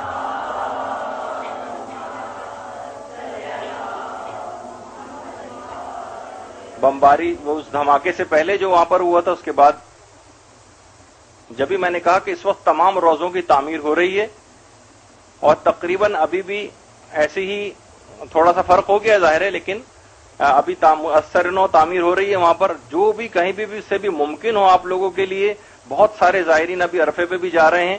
ہر جگہ کی تعمیر کے لیے اگر کچھ پیسہ وہاں پر آپ بھجوائیں، اپنے عریضے بھجوائیں، آپ ہر ائمہ کی ذریعے کے اندر جو ہے وہ جا کر ڈالیں. اور اس کے علاوہ اس وقت گولڈن چانس ہے تعمیرات ہونے کا. آپ کا اپنا پیسہ چاہے وہ قلیل ہی کیوں نہ ہو، اگر ائمہ کے روزوں کی تعمیر کے اندر لگ گیا تو آپ یہ سمجھیے کہ عاقبت آپ کی جو ہے وہ بخیر ہو جائے گی اور ثواب جاریہ کا ایسا سلسلہ ہوگا کہ نامہ اعمال بے تحاشا وزنی ہو جائے گا. تو بہرحال اس لحاظ سے یہاں پر ان دونوں ائمہ کی، امام علی نقی علیہ السلام، امام حسن عسکری علیہ السلام کی قبور ہے. اور اس کے اوپر جو ایک سنہری گنبد ہے، یہ جو پہلے تھا جو اب اس کے بعد ذرا تباہ ہو گیا وہ اس دھماکے کے نتیجے میں، اس میں یہ 7200 سونے کی اینٹیں لگی ہوئی تھی اس میں. اور زری کے اندر ہی یہ زری جو پہلے زری اس طرح سے تھی اور دھماکے کے بعد یہ کیفیت ہو گئی. یہ پہلے زری تھی اور دھماکے کے بعد یہ قبور ہیں. یہ 4 قبریں ہیں اس کے اندر زری کے اندر. آپ نے دیکھا کہ زری جو پیچھے لگی ہوئی آپ کو نظر آ رہی ہیں، یہ ایسی رکھی ہوئی ہیں. دھماکے سے مکمل وہ بھی بہت نقصان پہنچا ہے، اصلی قبروں کو بھی بہت نقصان پہنچا ہے. اور 4 قبریں تھیں ایک ہی زری کے اندر. دونوں، ایک تو امام ہیں امام علی نقی اور امام حسن عسکری علیہ السلام، اور حکیمہ خاتون اور حضرت نرجس خاتون کی قبور بھی اندر ہی. یہ تو میں نے آپ کو دکھائی تھی پچھلی دفعہ حضرت نرجس خاتون کی قبر، لیکن اب یہ بن رہی ہیں اس طرح سے اور لوگ بہرحال اس طرح سے کھڑے ہو کر یہیں پر ہی اب دعائیں وغیرہ مانگ لیتے ہیں. تو 4 قبور ایک ہی جگہ کے اوپر ہے. امام حسن عسکری علیہ السلام وہ ہیں کہ جن کو یوسف آل محمد بھی کہا جاتا ہے. روزے سے بالکل متصل ہی وہ سرداب ہے جو 30 فٹ نیچے، 30 سیڑھیاں جا کر جو نیچے جو ہے کی طرف جو گیا ہوا ہے. اور یہیں پر ہی امام زمانہ علیہ السلام کی جو ہے وہ ولادت ہوئی ہے. یہ وہ جگہ ہے.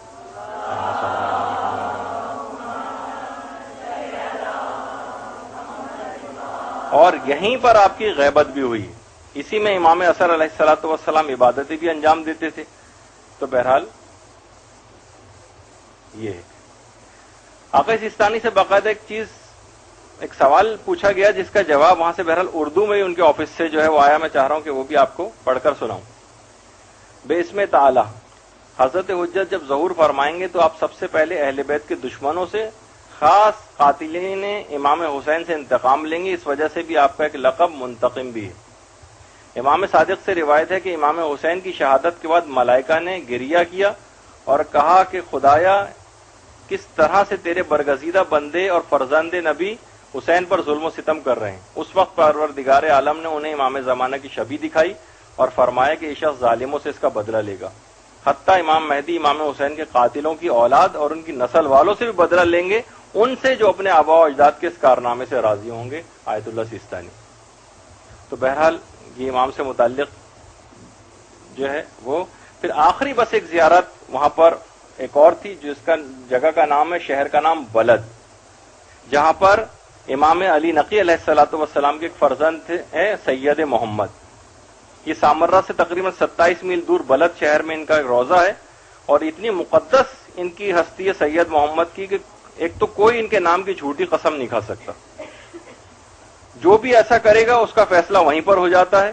سب لوگ جا کر حاجتیں اور منتیں مانتے ہیں، خاص طور پر اولاد کے سلسلے میں، اور جانور کو ذبح کریں. یہاں پر ابھی سید محمد کے حوالے سے جو نظر بھی آپ مانیں گی کہ پروردگار اگر میرا فلاں کام ہو گیا، خاص طور پر اولاد کے سلسلے کی کوئی نظر، تو میں سید محمد کی جو ہے کی نظر دلواؤں گی اور ایک جانور کو ذبح کروں گی، اور پھر غریبوں میں ظاہر ہے اس کو تقسیم کرنے کی ایک نیت کریں. تو جو بھی اس کی منت مانتا ہے وہ ضرور بے ضرور قبول ہو جاتی ہے سید محمد کی.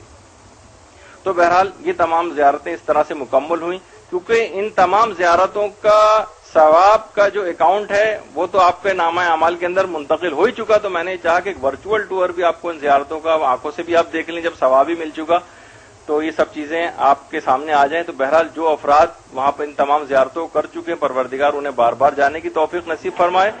اور جنہوں نے اب تک یہ زیارتیں نہیں کی، خاص طور پر یہ دعائیں بھی سب کے لیے وہاں پر ہم لوگ مانگ کے آئے ہیں کہ بہرحال آپ سب کو بھی ضرور بے ضرور ان تمام مقامات مقدسہ کی زیارت کرنا نصیب فرمائے، اور ایک ایسے تبدیل شدہ انسان بن کر وہاں سے واپس آ جائیں. یہ نہیں صرف ایک ٹور کی طرح سے، ٹورسٹ کی طرح سے وہاں پر جائیں اور ایک تمام جگہوں کو صرف دیکھ کر آ گئے. صرف زرعی نہیں، صاحب زرعی تک پہنچنے کی کوشش کرنا، یہ ہر زائر کا ایک مطمع نظر اور مقصد حیات ہونا چاہیے. بہرحال یہاں پر کیونکہ گفتگو یہاں پر روکنی پڑ رہی کیونکہ 1 گھنٹہ ہی صحیح، لیکن بہرحال باقی رہ گیا 1 گھنٹہ آپ لوگوں کا، اور ایک دوسرا لیکچر بھی آپ لوگوں کا ہو جائے. سوالات یقیناً بہت سارے آپ کے. یہ صحیح بلد ایک جگہ ہے، بلد. ہاں چلیں اگر آپ کہتی ہیں تو. ہاں نہیں انشاءاللہ اگر علماء تو بہت سارے اچھے یہاں پر کاروانوں کے ساتھ جا رہے ہیں آج کل، ان کے ساتھ بھی جا سکتے ہیں، لیکن یہ سن لیجیے ذرا پہلے. یا فرشتوں نے مجھے حدیث کے سامنے حدیث الباب آپ کے مصائب کے متعلق عرض کرتا ہوں.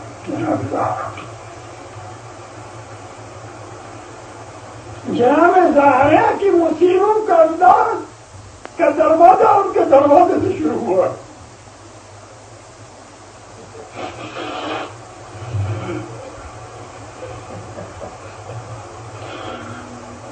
اس لیے ہمارے آخری مرحوم کے استاد شیخ محمد سعید اصفہانی اپنے اس منظومے میں لکھتے ہیں، فرماتے ہیں مفتاح ذکرہا حدیث الباب، کہ ان کی مصیبتوں کا دروازہ ان کے دروازے سے شروع ہوتا ہے. کیونکہ یہ شخص فقیر تھا، اس نے بہت فقہی الفاظ کو استعمال فرمایا. فرماتے حدیث الباب ذو شجون، دروازے کی باتیں بہت ہی رب ملنا جنت یہ لگاؤ خیالت دار ہاتھوں نے کیا کیا بدل خون الباب والجدال والدماء.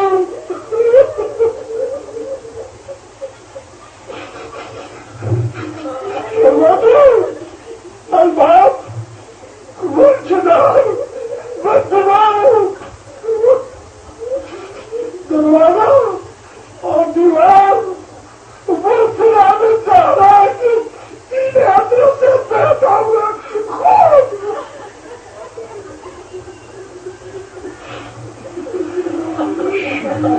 شہود و صدقین ماں بہار باب، یہ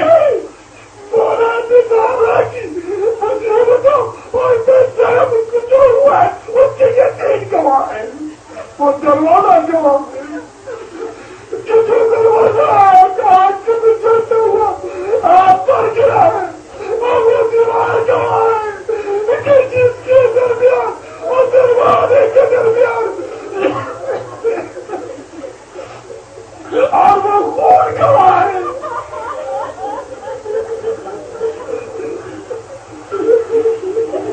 خون گواہ ہے.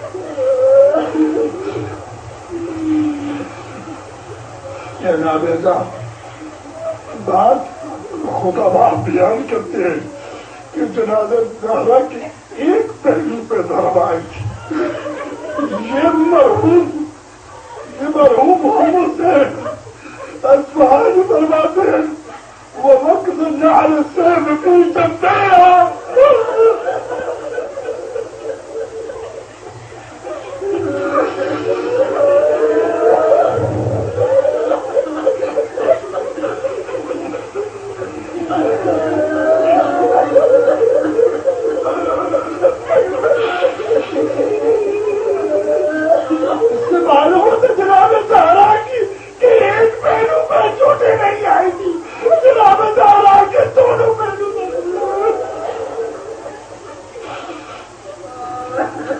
ووكلنا على السيف في جنبها شهد اسی وجہ سے بعض خطباء نجف فرماتے تھے لیکن جناب زہرا سے بعد صرف کس لیتی تھی پہلو میں نہیں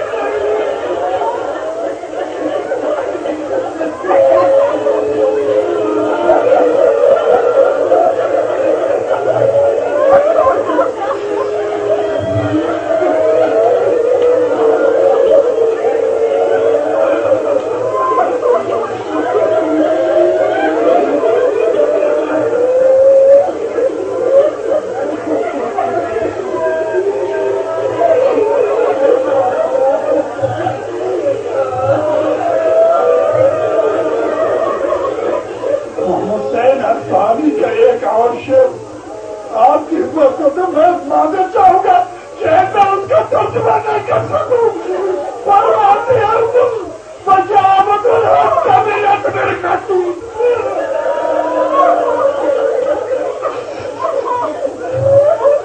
شلتی نفسو یاری وچاکتی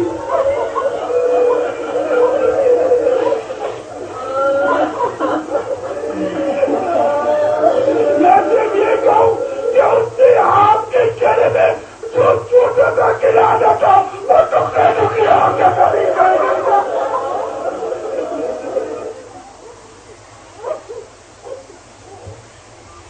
وسيعلم الذين ظلموا أي منقلب ينقلبون رضا بقضائه وتسليما لأمره وصلى الله على محمد وآله الطيبين الطاهرين.